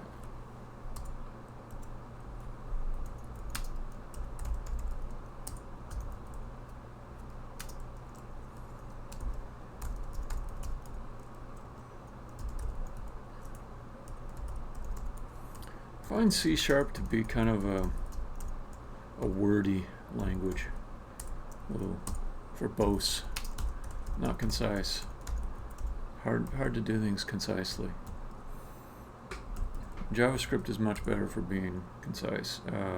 Python, I don't really understand Python that well, but I've seen coding that's been done where the same task is done in Python or it's done in JavaScript, and I've just maybe been a little bit awestruck by the brevity. Of course, that oftentimes is like the libraries you call into to do things, but yeah. But C#, nah, it's kind of a bloaty boat. Okay, so this would be. Let's just start with what was there already. Turn new.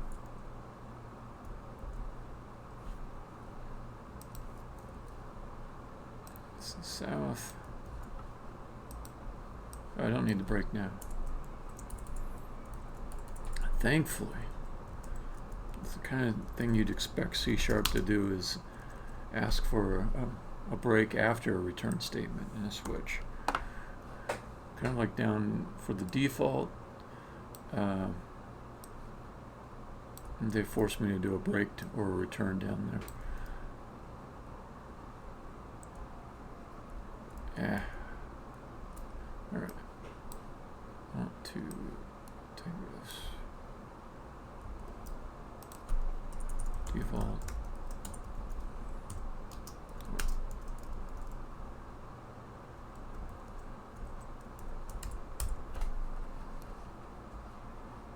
North, south, west.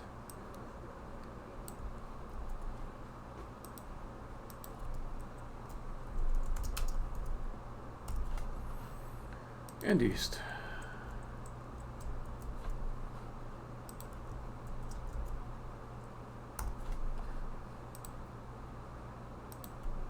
Okay. So then thinking about how wall thickness applies. With north, it comes towards me, and towards me is positive, so this becomes panel thickness. That's Z. For south it goes away, so it's 1F, the current offset, minus panel thickness. Okay. For west, symmetry usually gets me through on this, so I'm just gonna be symmetrical with X here. 1 minus panel thickness.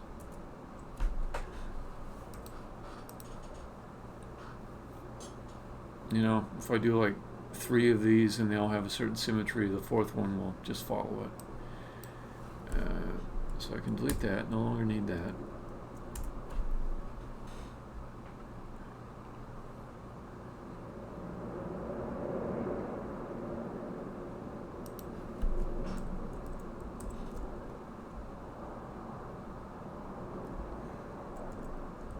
Bring the target position calculation down once I have the bounds. And let's get the thickness of the wall.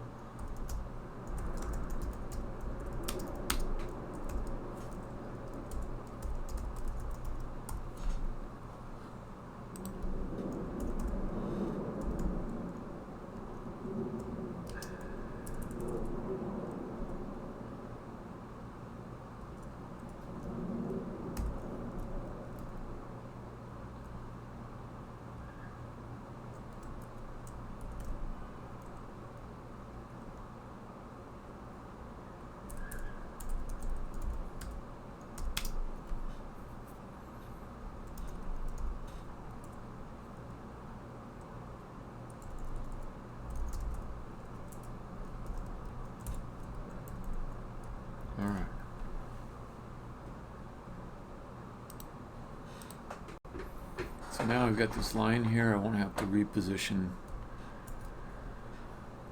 I won't have to reposition this panel. Turn off the snapping now. Okay, wait for the spinny.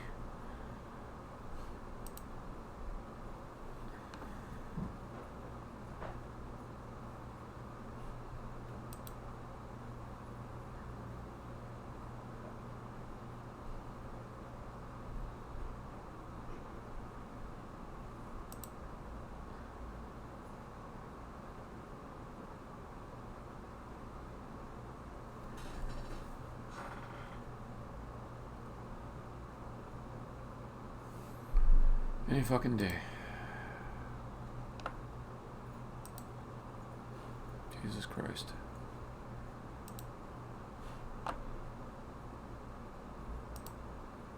Okay. Okay, let me check this new return value panel thickness. Should be 0.1. 0.05, huh? Maybe it was 0.05.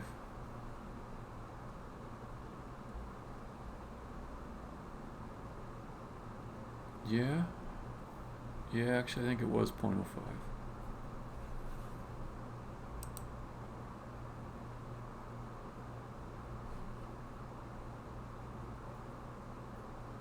Okay, let's see what the actual result is.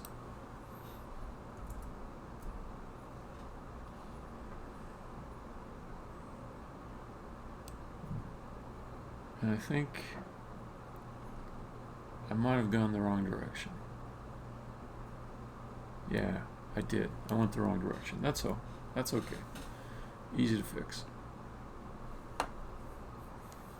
So I'd say north minus panel thickness plus symmetry. Might as well change these other ones too.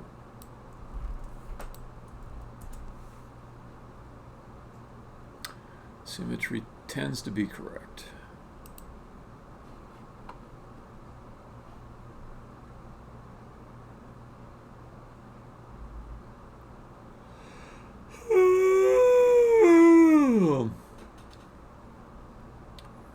Not tired, am I? I'm tired of waiting on Unity. Okay, I'm not even gonna. Okay, this has a chance of being correct. So let me just eyeball it. That looks good. Now let's take the cube here. Just move it with snapping to the location that a wall would be at. Okay. This looks exactly right. Exactly right. So here I have the wall panel snapped to the exterior of a wall. Let me put that cube back. It's my positioning cube. I'm using it to position the wall panel initially, and then I'm also using it to check it, what a wall looks like. Okay. So next thing is let's go west. So what I want to happen, if this is north, I want west to be over here. I want west to have the L, long arm of the L facing away from me.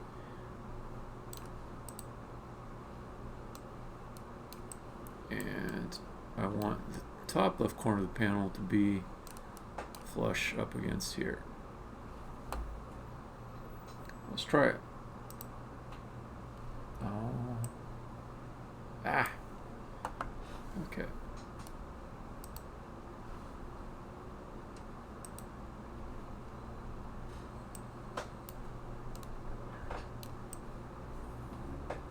Okay, it did not put it where I wanted it to.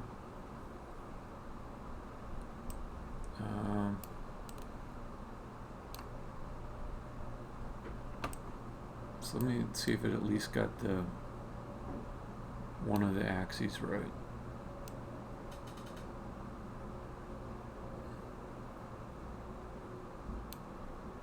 So it rotated as expected.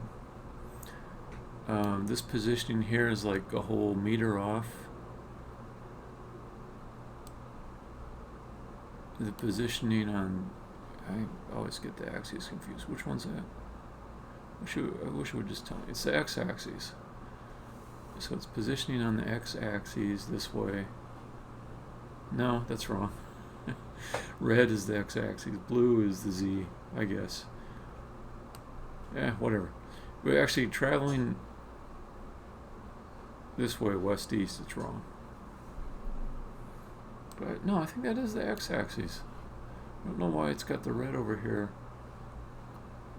Because this will, yeah, that's changing the x value.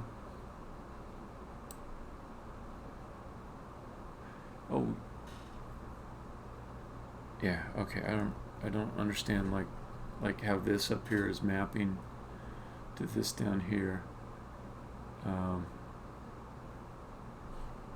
Because the red here, X, says that, but the red here would go, in my mind, along the Z-axis, so I don't know about that part. But X-axis, because moving this along this changes the X value. Okay, so X-axis looks wrong, but let me just double check. With snapping, I'll move the block to the wall position.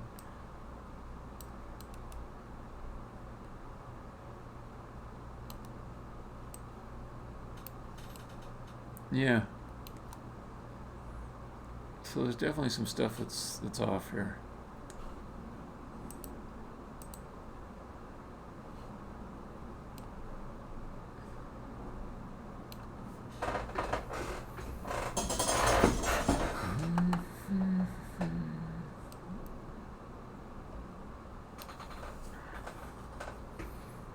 I'm wondering if my bounds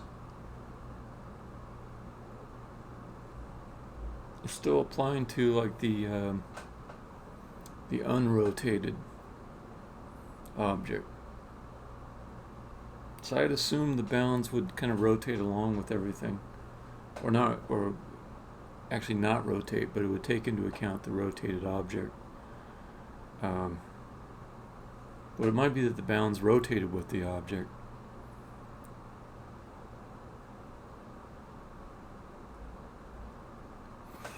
Well, pretty easy to tell.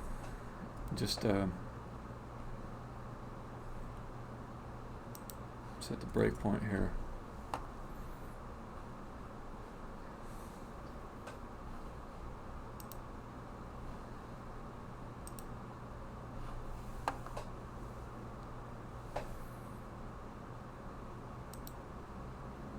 Oh. Do I need to set the rotation too?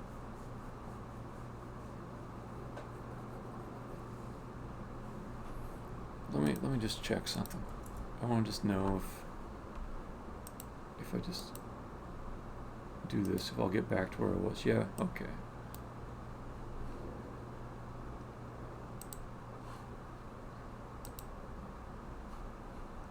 Okay. That's all fine.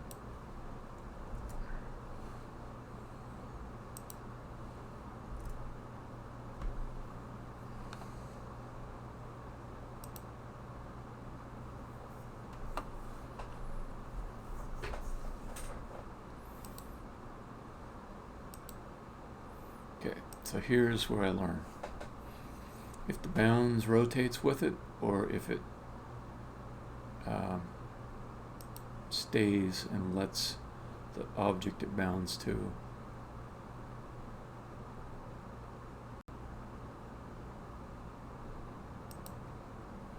affect the bounds with its rotation.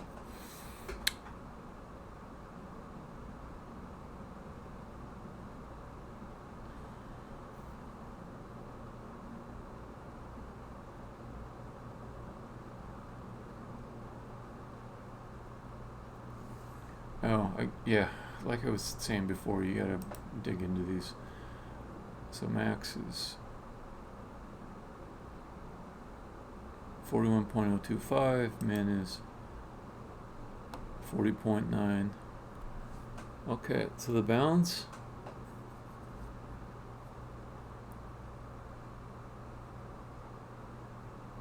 on X are showing the thin side. So that's telling me that the bounds aren't like rotating around with the object, which is what I expected.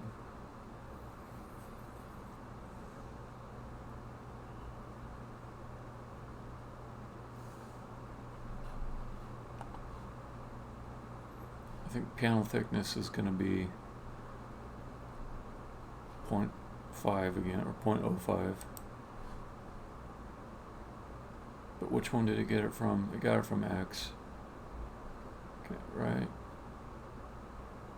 So I'll look at the size.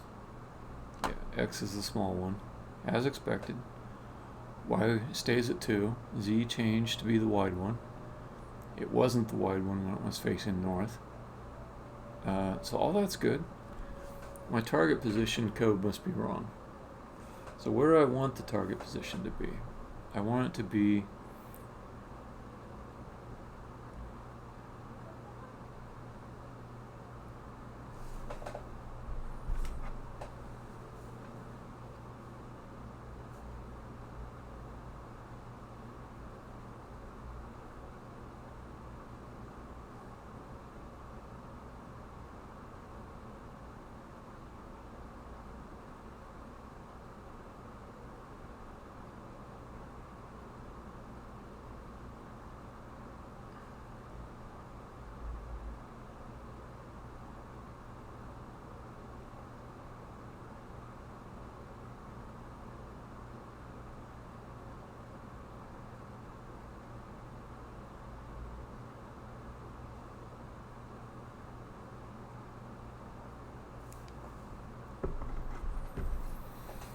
okay.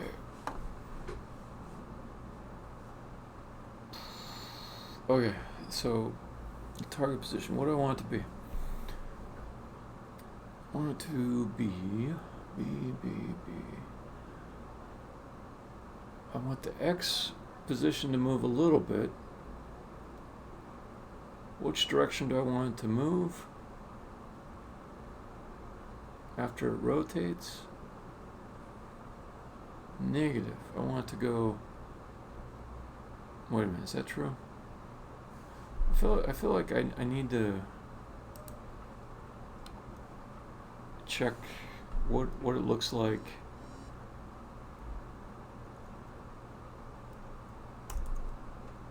Here.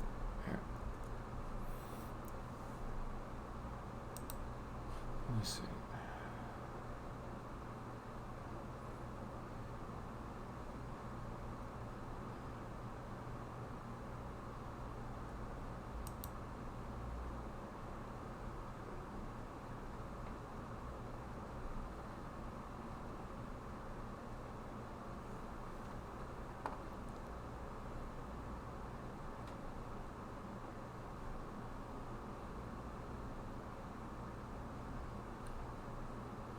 X is min X, C is max C.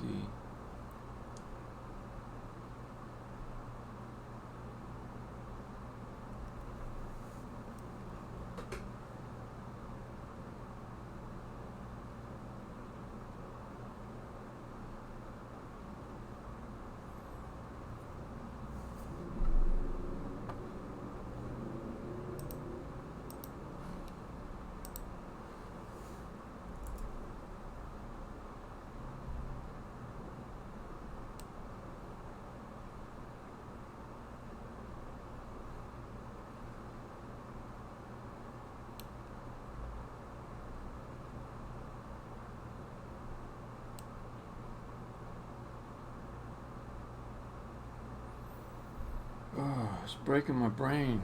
Man, this is kind of hard.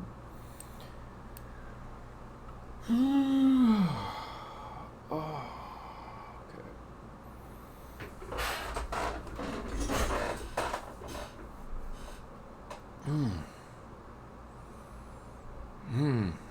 Tough one. All right, so let me just do. Let me try one thing.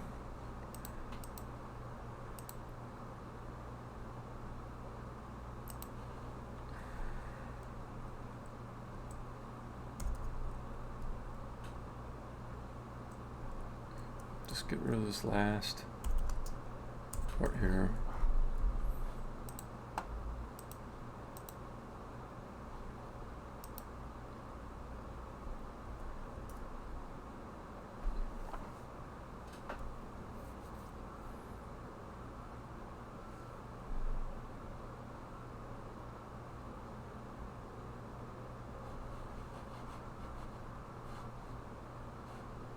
Come on.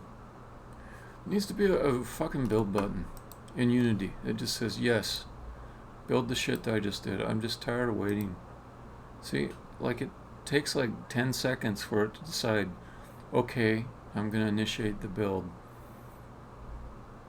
It doesn't matter if I build over in the IDE. I'm still always waiting for Unity to say, oh, now it's time. Now it's time for me to wake up and do some shit. Which is just unreasonable. If you're not going to be fast at detecting that new state, you need to let me detect it for you. I mean, what the fuck? Okay, so here's...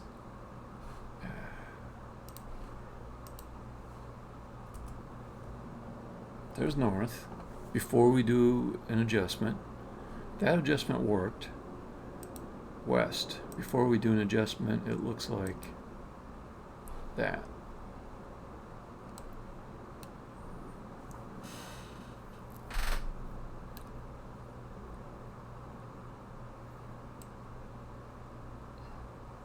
Okay. So what it's got is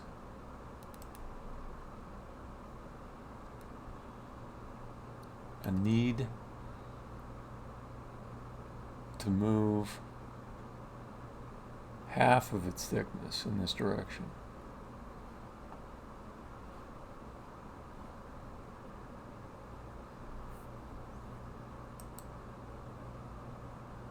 That's one problem. Now, why did north need a different movement of thickness? Is north aligning in a different way? Let me see. No, north also needs to move half of its thickness. So was it some kind of illusion that it worked before? No, I checked it really close. So the north, I kind of don't know why it worked. It should have been off. Anyways, so for west, let me just do the thickness part first. West, I need to add half the thickness to X.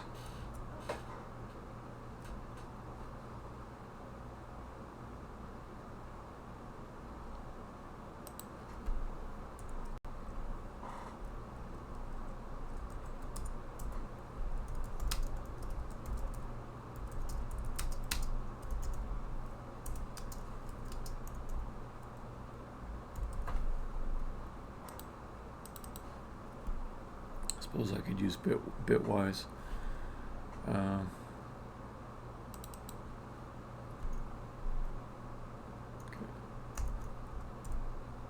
So I'm just gonna avoid doing like trial and error type stuff here. I just want to clarify my understanding by actually adjusting things how I expect them to work. Then if it doesn't work the way I expect, I can always see exactly why. And so better to go to that approach when things are kind of screwy and you're not really sure why. Okay, north, I want it to come towards me, which is positive half the thickness.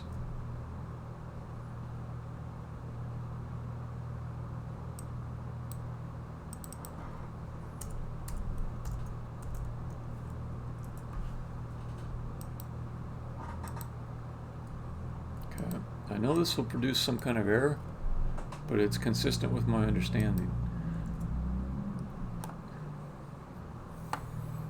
So let's see, more specifically, I would expect z to end up at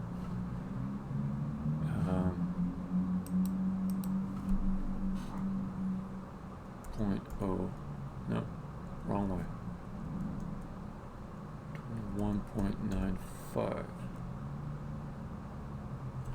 Wait a minute, what just happened?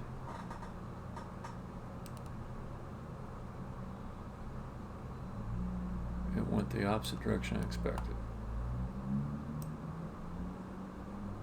So this is, oh, I see why. I got z mixed around. Okay. So it really is the opposite of what I was expecting for that one, for z, 21.05. So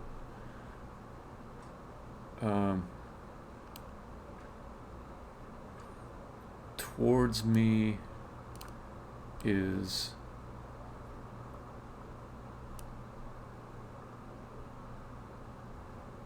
this right? Let me drag this over. It looks wrong though.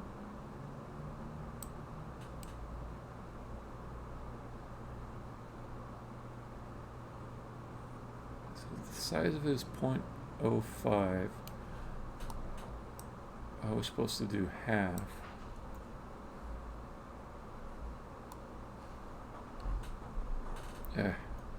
Reset. Okay. Let's apply that. Get it back to normal. Okay. So maybe it's not 0.05. Maybe it's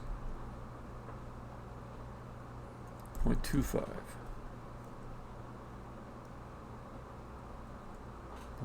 0.025. Okay. So that, I think, is right.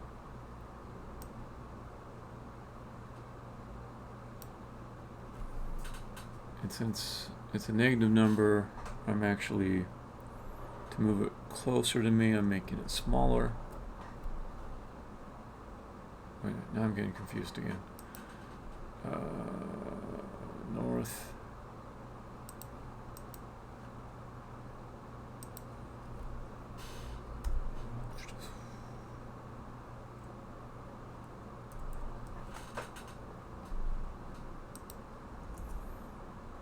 Okay. 22. If I move it towards me, it's getting smaller, right? Yes. Okay.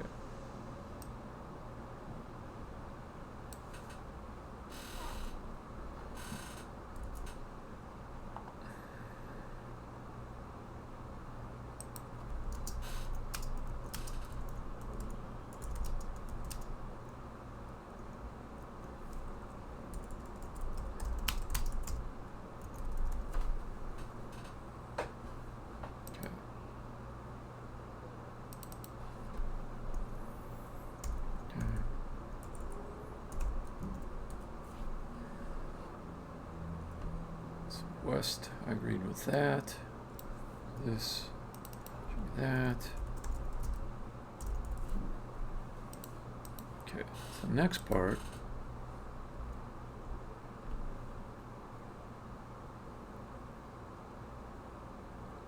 is this distance stuff here.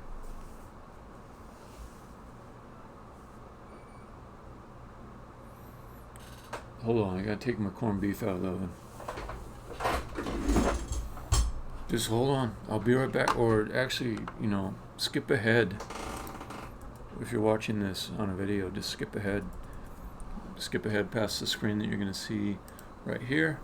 But I really will, I'll be back in about 1 minute.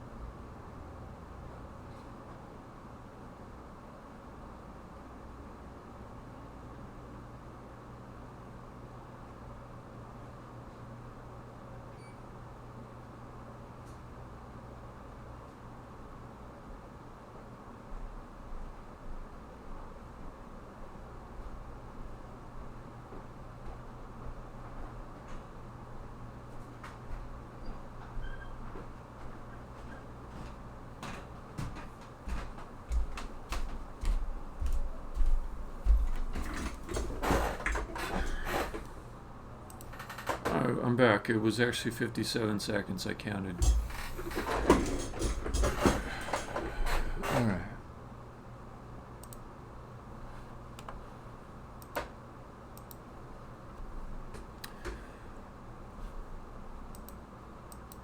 So, I'm just going to check my sanity here. I know the other parts of the positioning are wrong, but I just want to see if I got the wall thickness part right. So let's build all that by waiting on Unity.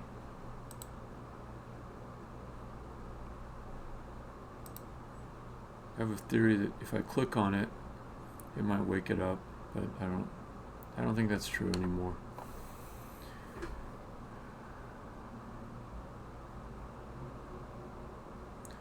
There probably is some stuff I could do to speed it up. There probably is. It probably is. Did it do the spinning while I looked away? Oh, no, there it is. Alright, this is one thing I will look up on the internet. Because it's just getting to be too much. Okay, so there's north. Let's do the other ones. Oh, well, let's double check. Let's see. Come on.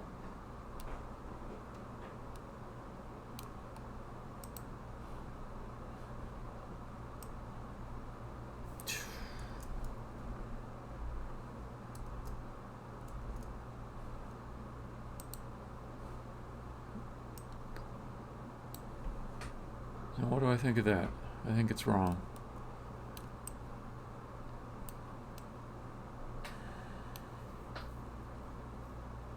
But I'm not getting it.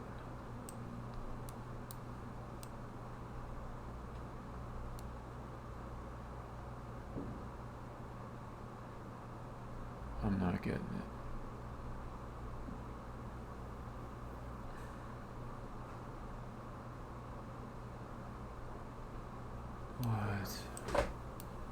What? I mean, this is kind of interesting. It's not what I wanted, though. I don't get it.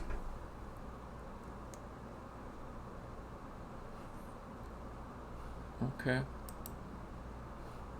Let's try another direction to see if it's just universally off.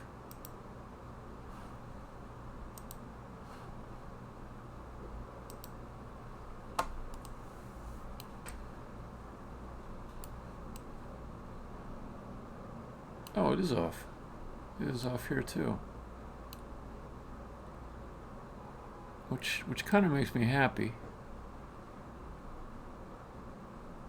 Because if it was working on one side and off on another, then I would maybe have a more difficult problem to solve.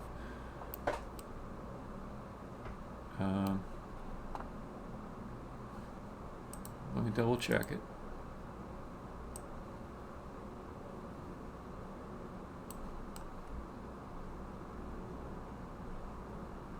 Yeah, it seems off again by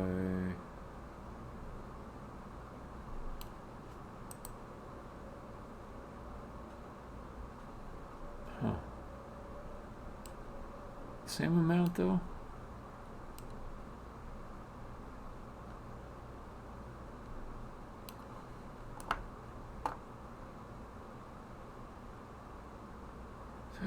That's weird.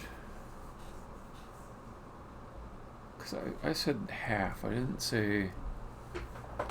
say full.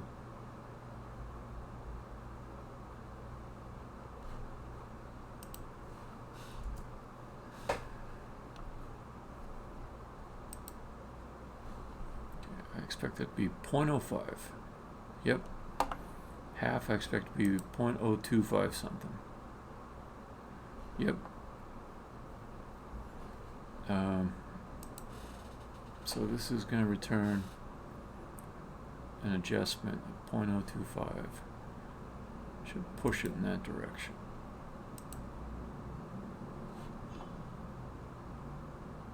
Okay, what's this position X? 40. The offset of return should be 0.025 something.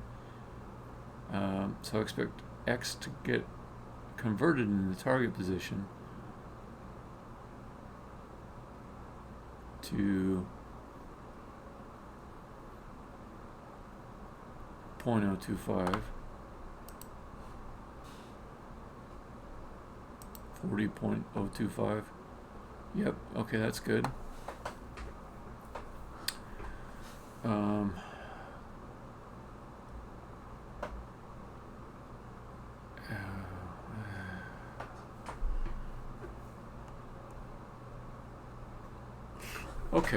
Okay, so the other thing I should be looking at is not the target position being wrong, but the calculation of where the top left balance point is being wrong.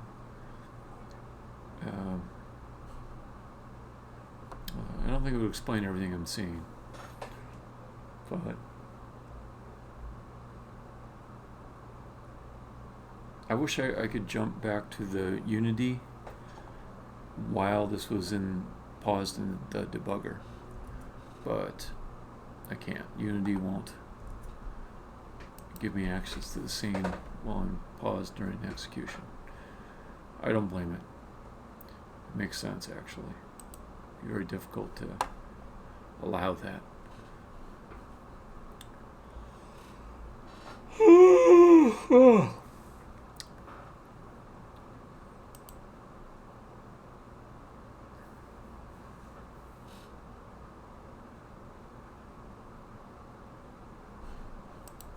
Y I'm not worried about. X and Z. So for north, no, I'm on west.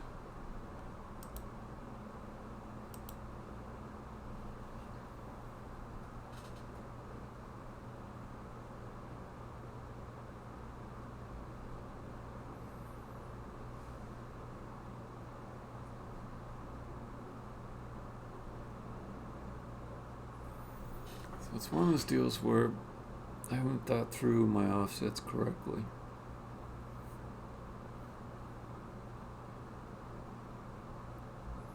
Actually, maybe I have. I don't know.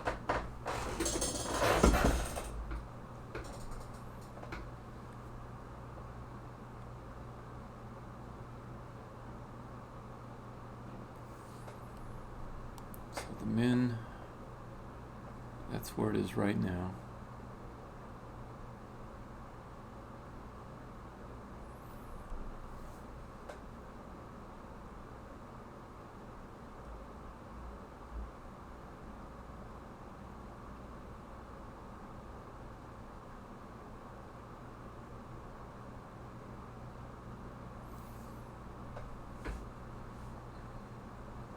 These are swapped around the wrong way.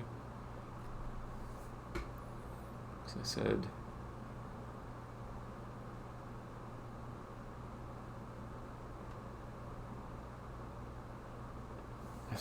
going north is smaller. No, south is smaller. North is larger.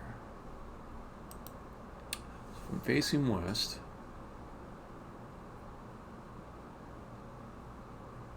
Then Z is pointing towards me.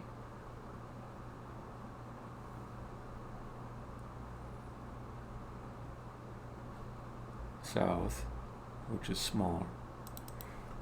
That's min. This is max.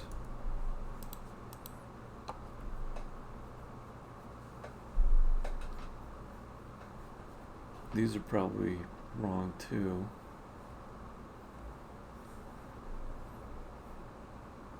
So I think about that. Direction north.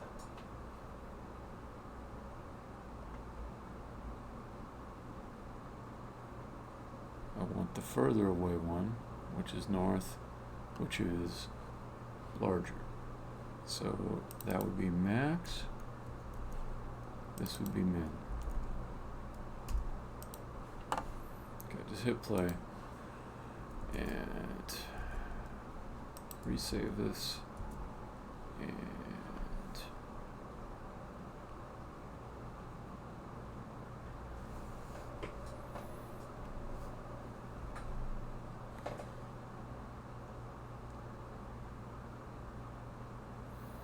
there's still some stuff I'm not getting. I'm not seeing the problem yet. So I'm trying to break the problem down a little bit and to solve one thing at a time instead of trying to get all right at once. And go back to north.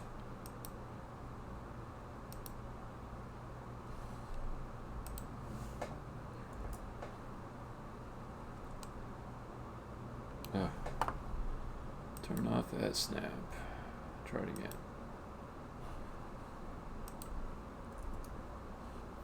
Okay.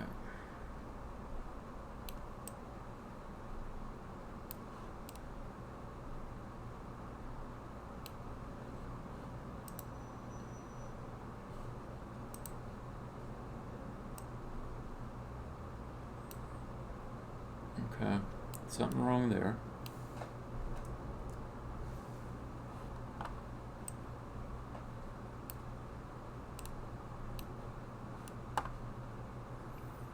But let me see how fucked up the other ways are.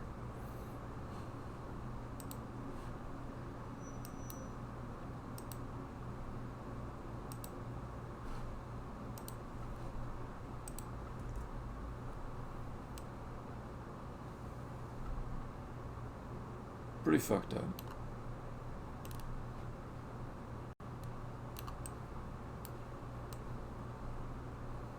Okay.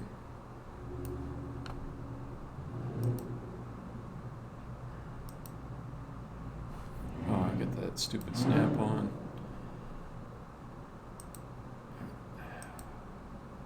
And let's do east, which I expect to be fucked up.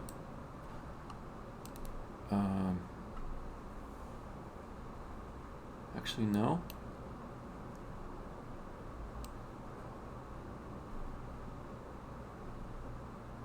I think it's still got that half width problem,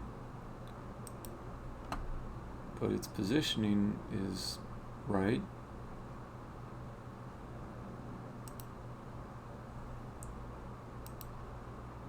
South fucked up.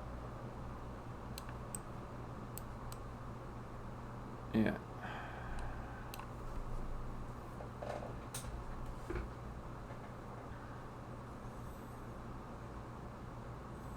Okay, I just want to start with the wall thickness, get the wall thickness right. Why is the wall thickness not calculating correctly? This is actual hard work. This is a brutal session for me. The other stuff I was doing was pretty breezy compared to this. The thing that's making it tough is maybe I'm a little bit tired, that might be it, but also I think it's that I'm jumping between the scene world, where I can sort of check the coordinates of things and align them visually with what I expect to appear, and the code world, where I have the actual numbers that are produced by the executing code. And it's hard for me to, while I'm in the code world, picture correctly where things should be or what the implications of those actual numbers are. Because I can't, my brain's not so great that I can just plot out in my head, this coordinate here is definitely a little bit north of this other one. So I'm having trouble with that a little bit. And if I have too much more trouble, then I will come up with sort of a double down solution, like getting graph paper, and here's coordinates on the graph paper and stuff like that. All right. But first off, this thickness thing, it should be working exactly right, and it's not.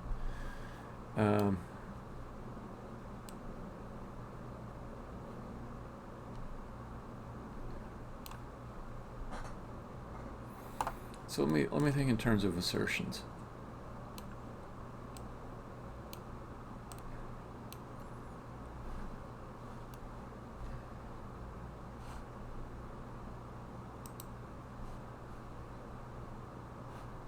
Set this to be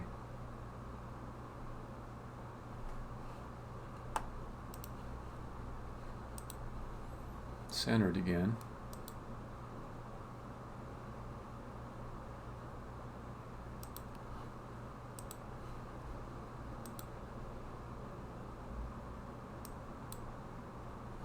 Okay, that's the starting position.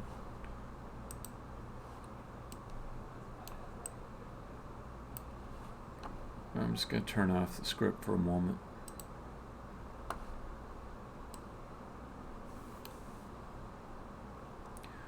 So here's some assertions. One, that the center point's correct.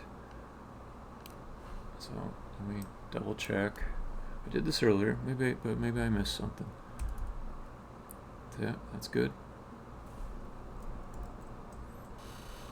I'm looking at this little section here to make sure it stays right in the middle.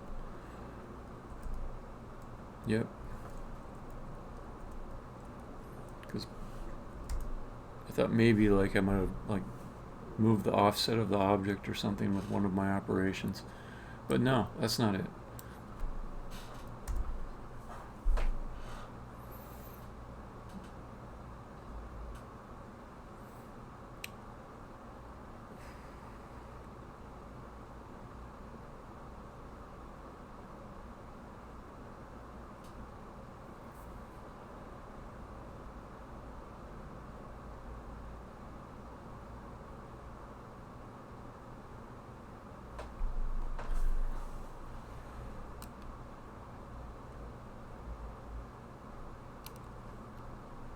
So if that's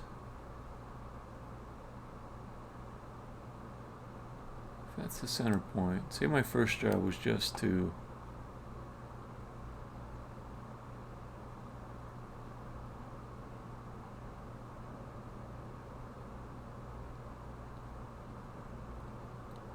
get the offset relative to the axis representing the thickness to be correct. Say that was my first job. That's the thing I want to make sure works.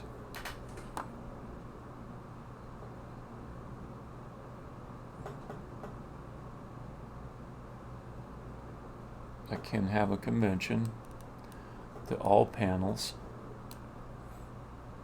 begin facing north, or I should say this one's facing south, but I'm calling the north orientation the direction you move to get to the wall it's affixed to. So this is the north wall. They're all going to start north. If I calculate the thickness before I rotate it and I bring it forward by half the thickness, I get 0.025. I shouldn't do half the thickness. I should do the full thickness because I want it to be flush. There. It's the full thickness, 0.05. Is that true?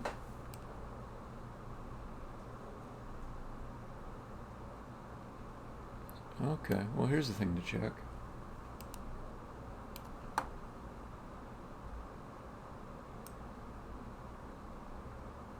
Doesn't seem to be true.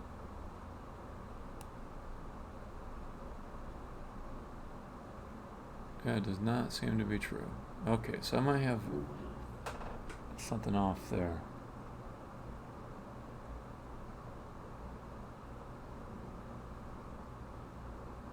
I know that when I looked at the bounds, I had 0.05. But you know, no, I don't think that's right. So I was just fiddling there. I shouldn't have fiddled.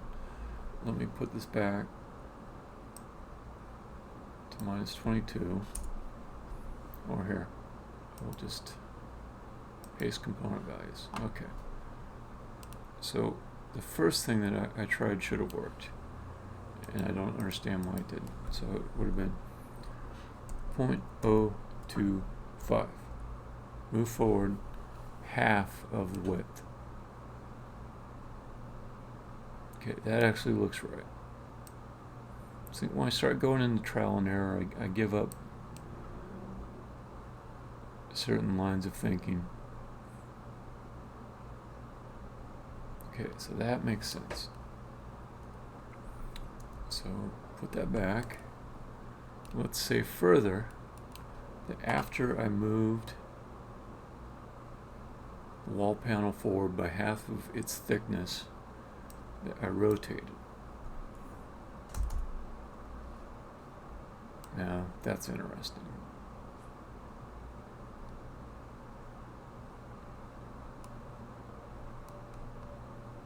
Is it lined up or not? I can't quite tell. I should probably turn off these shaders, but it doesn't seem to be lined up correctly.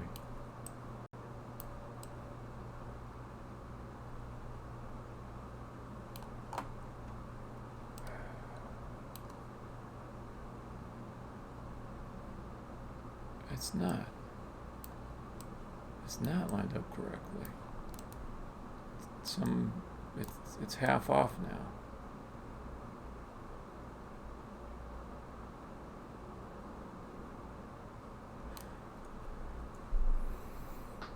Okay.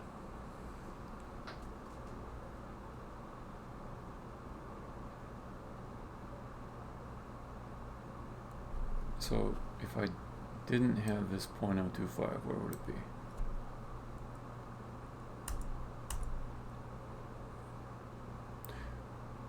Oh, wait a minute.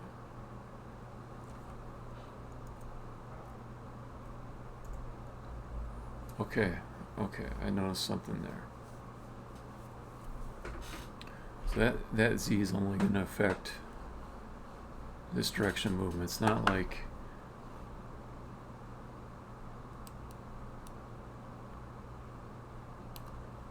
it didn't affect my point of rotation. Is that true?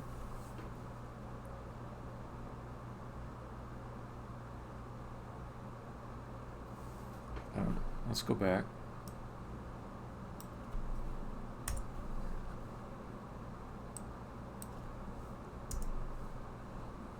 So there's 0. Right on the half. And I say 90.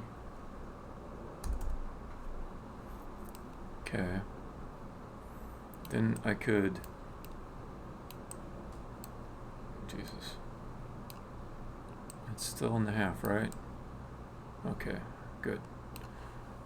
So here I should be able to say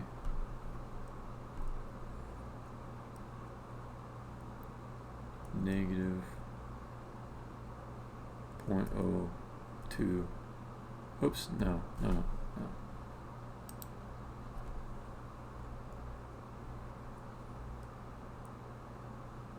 39. Really? Okay. 0.0. God. 0.9.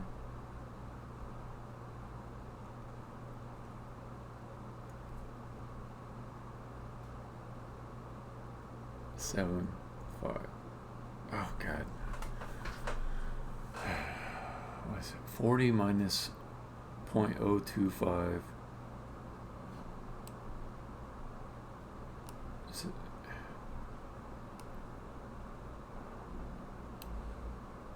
No, that's it.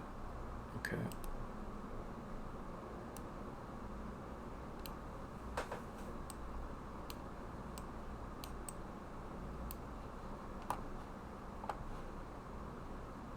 Okay, so rotate, and then, okay. So I'm not going to try to make something efficient to start. I'm just going to make something that every little piece of it works. Every little piece works. So here, I know rotation works. So here I can say, depending on which angle we're at, I want to get the panel thickness offset right.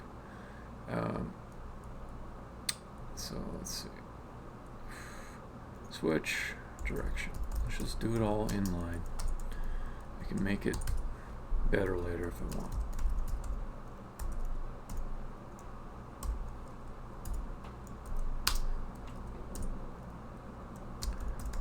Vector 3. Edge. Thickness. Offset.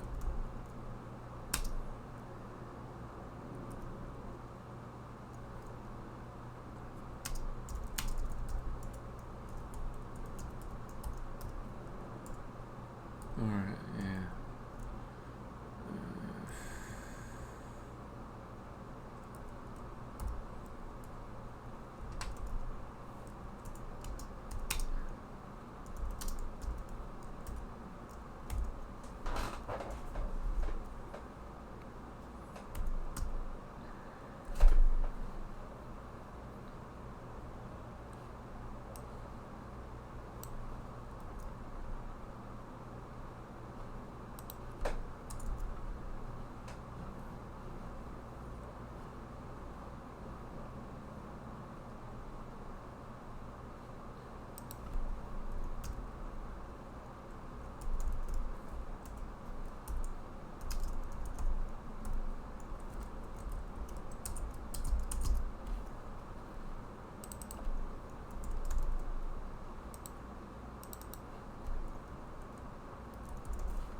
So west, let's double check this. Again, I don't want to be trial and error about it. So west, is this west? Who knows, actually. 90, that will be east. Okay, so east, I subtracted.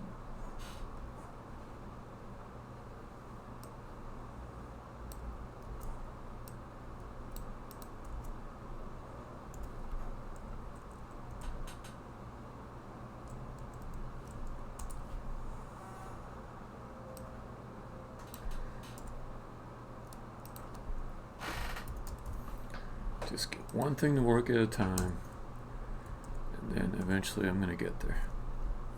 So transform position equals, so plus equals. Just going to do a little vector addition there to add the offset y. Alright, I know what that is.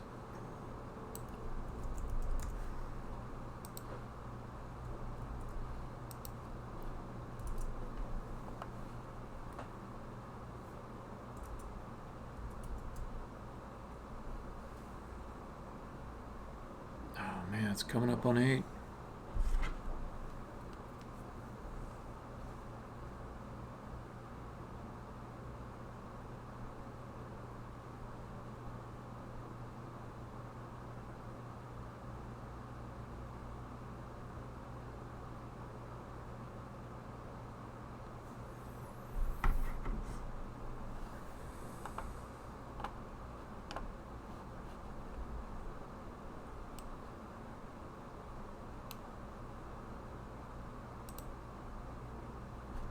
Okay, so let's do north first. Okay.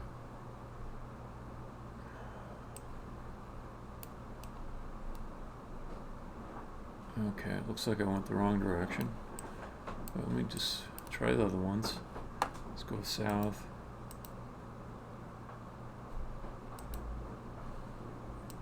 Okay, so that's another thing.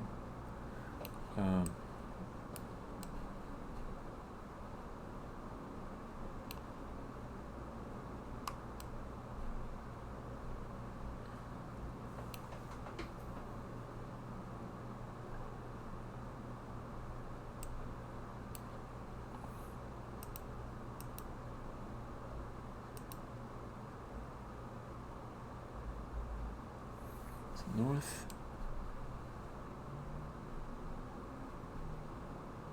No, I think that's right. I think that's right. Okay, so north, yeah, it's going to face towards me like that, which means it's inset from the wall, which is just one square over. That's good. Okay. Whereas if I go south,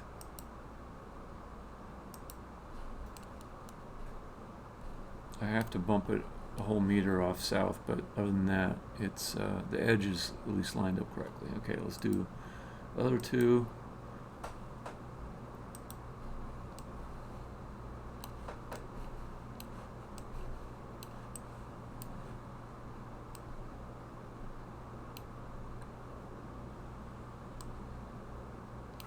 Okay, so it's flush against that. So when I do east, I think it's going to pop out on the other side of it, which is what I want.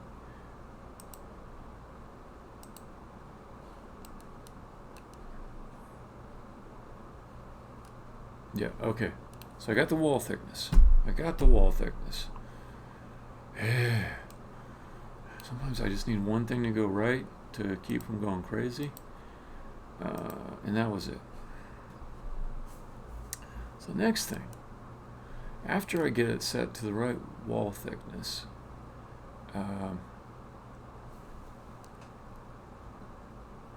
there's another offset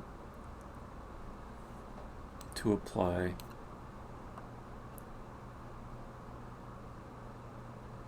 for the direction,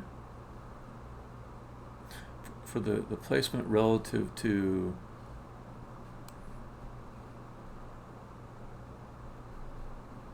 the wall that I want it to go to. So if it's the north wall, I want it to go up against this side. If it's the west wall, I want it to go up against this side. Okay. So did I have it right when I was thinking about that to there? Problem is that the XYZ on this thing is in the center point. So the XYZ is right here. I figured out like the first part of its movement. You know, another thing I could do, just to make this even simpler, make it more piecemeal, is move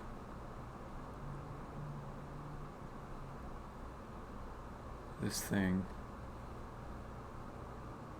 half of its X value.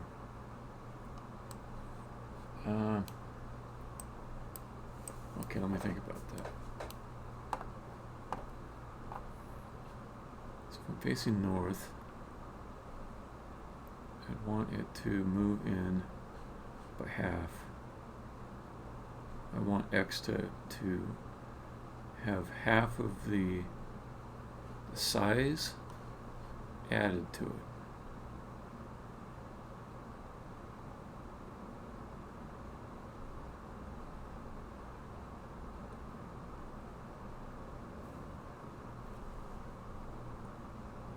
Okay.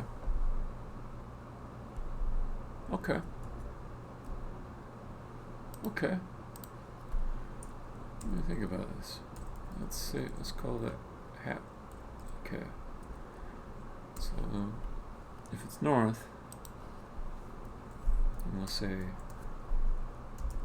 bounds size X divided by 2.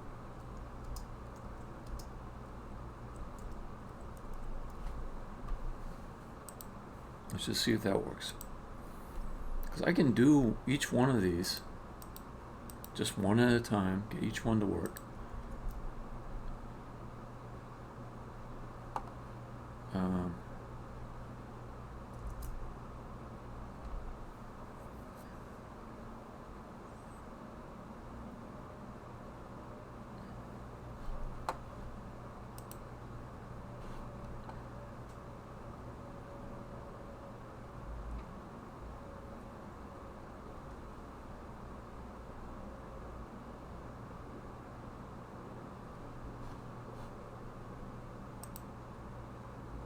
Okay.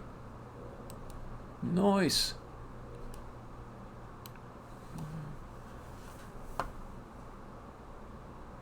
So we position the wall just to double check it. No, no, no, not you. You, sir. Move there.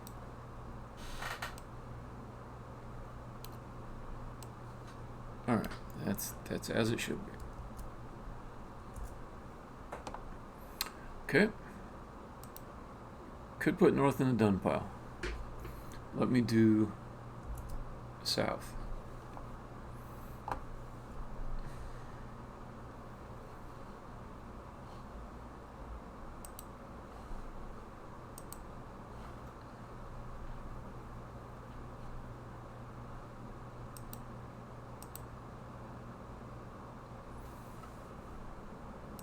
Okay, so there's two things to fix here. I want Z to come towards me by 1 meter.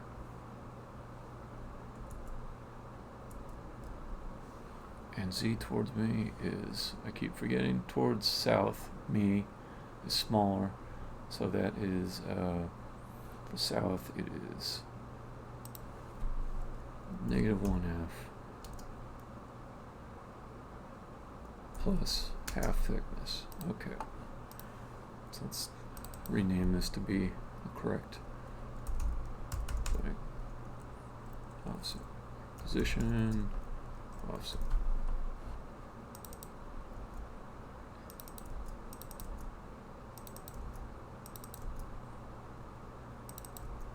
Okay. And I also know that X will need something, and I'm just going to make a prediction that it's the opposite of what I did for north. So, do that.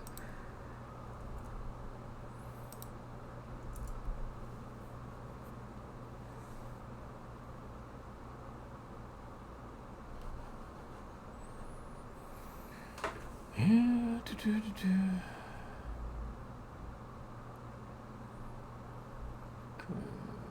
Come on, come on, come on, come on, come on. And that blanks, and it comes back.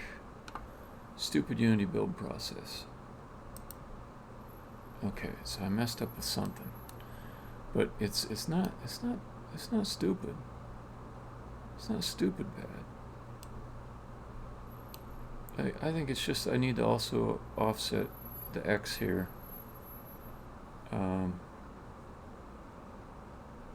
What is it? Okay, because what I did is I took into account its width, but I made it line up with a point that's here, and the point that I made it make it line up with should actually be over here. So let's just add 1 to X, 1F plus, or you could say 1F minus.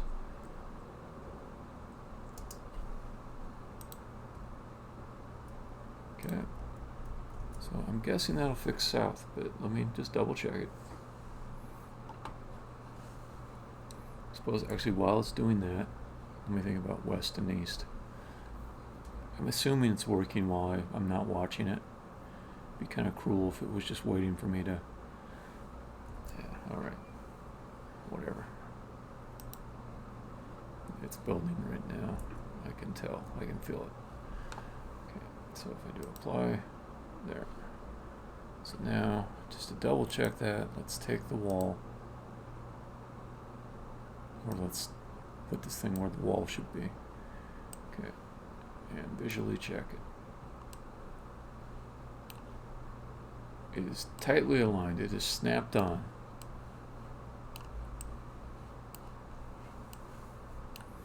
Okay. Put you back in place. And let's do west now. West, west, west. Not the cloud, not the cloud. The panel, please can I have the panel? The panel, please just give me the panel. Ah, okay, probability you're not doing well right now. There we go. Oh, I know why. because I was looking at it from the back, and there was no surface with a normal facing me to select. Okay, so here it should be similar to what north was.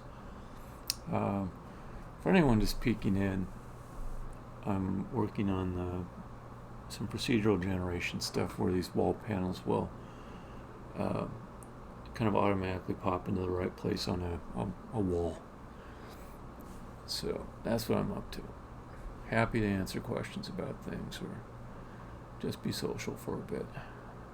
So now I'm going to be adjusting Z axis, and it should be again half of the depth, and it will be going away from me, which is north, which is larger numbers. Yes. Okay, west, Z, bounds, size, Z divided by 2. Guess I don't need to. Okay. So I should do that, and then since it takes so long to build, let's just move on to east, which I think is going to be similar to what I did above for south.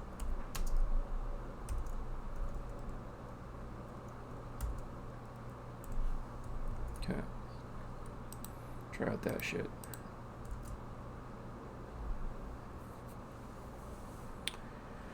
Waiting for the build, waiting for the spinny. Spinny. There you go, there's the spinny.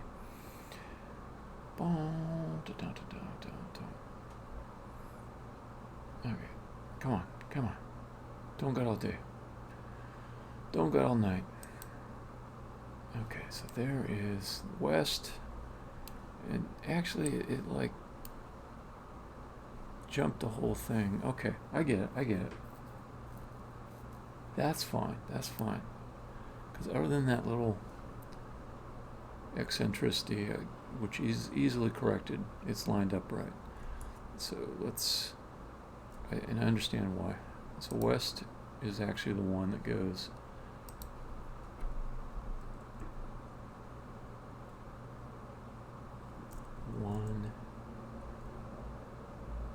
F minus, wait a minute, that was a plus? Okay, I keep forgetting. Towards me, south, smaller. Okay, so that's negative 1F plus that. This is probably going to be negative bound size divided by 2. But before I make that compile, let's just check it. East, apply. Yeah. I think that's it.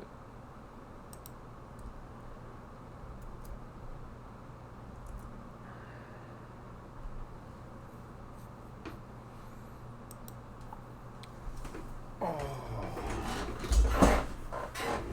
3 hours into this, if I just get this stupid thing to work, that'll be my victory point, and I'll end the session there. I feel like I'm pretty close to getting it to work, and I don't like to end these things without the thing I set out to do working. It just rankles me, makes it so I can't sleep well. You could call that a character flaw,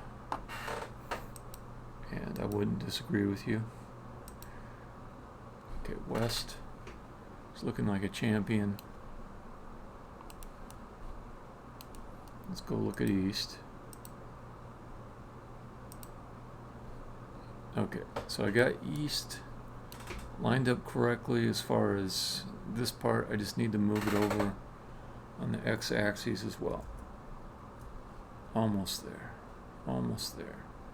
So this is 1F minus half thickness.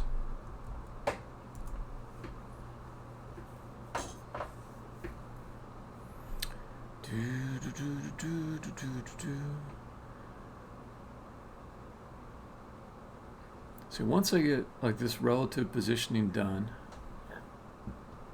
then I can move on to the next part. Not tonight. But the next part would be figuring out the shape that is used to fit onto the wall. Okay, so east, let's try that. Okay, good. Let me double check how it looks against a proper wall placement. Good. Okay. Let's do west. This might be it right here. West is looking good. Check the wall placement.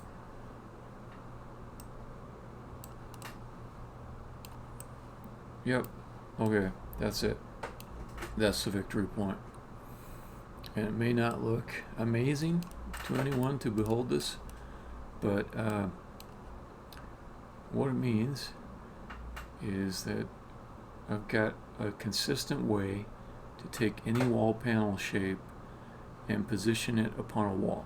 So if I say, and this I made like one little Tetris shape here, but there could be like 10 or 20 of them. If I say my point is going to be right here and the direction is going to be facing a certain direction, that panel, when it gets instantiated, it'll just snap right into the correct place for it to be. That's my victory point. That is it. That's it right there. And that allows me to go and watch some TV and eat some corned beef. It's a beautiful moment for me, these victory points. And I wish I could convey upon you how good it feels when you solve a tricky problem. And not only do you solve a problem, but the result is that things work in the world you created as you wish them to. It's wonderful. That's the joy of engineering right there.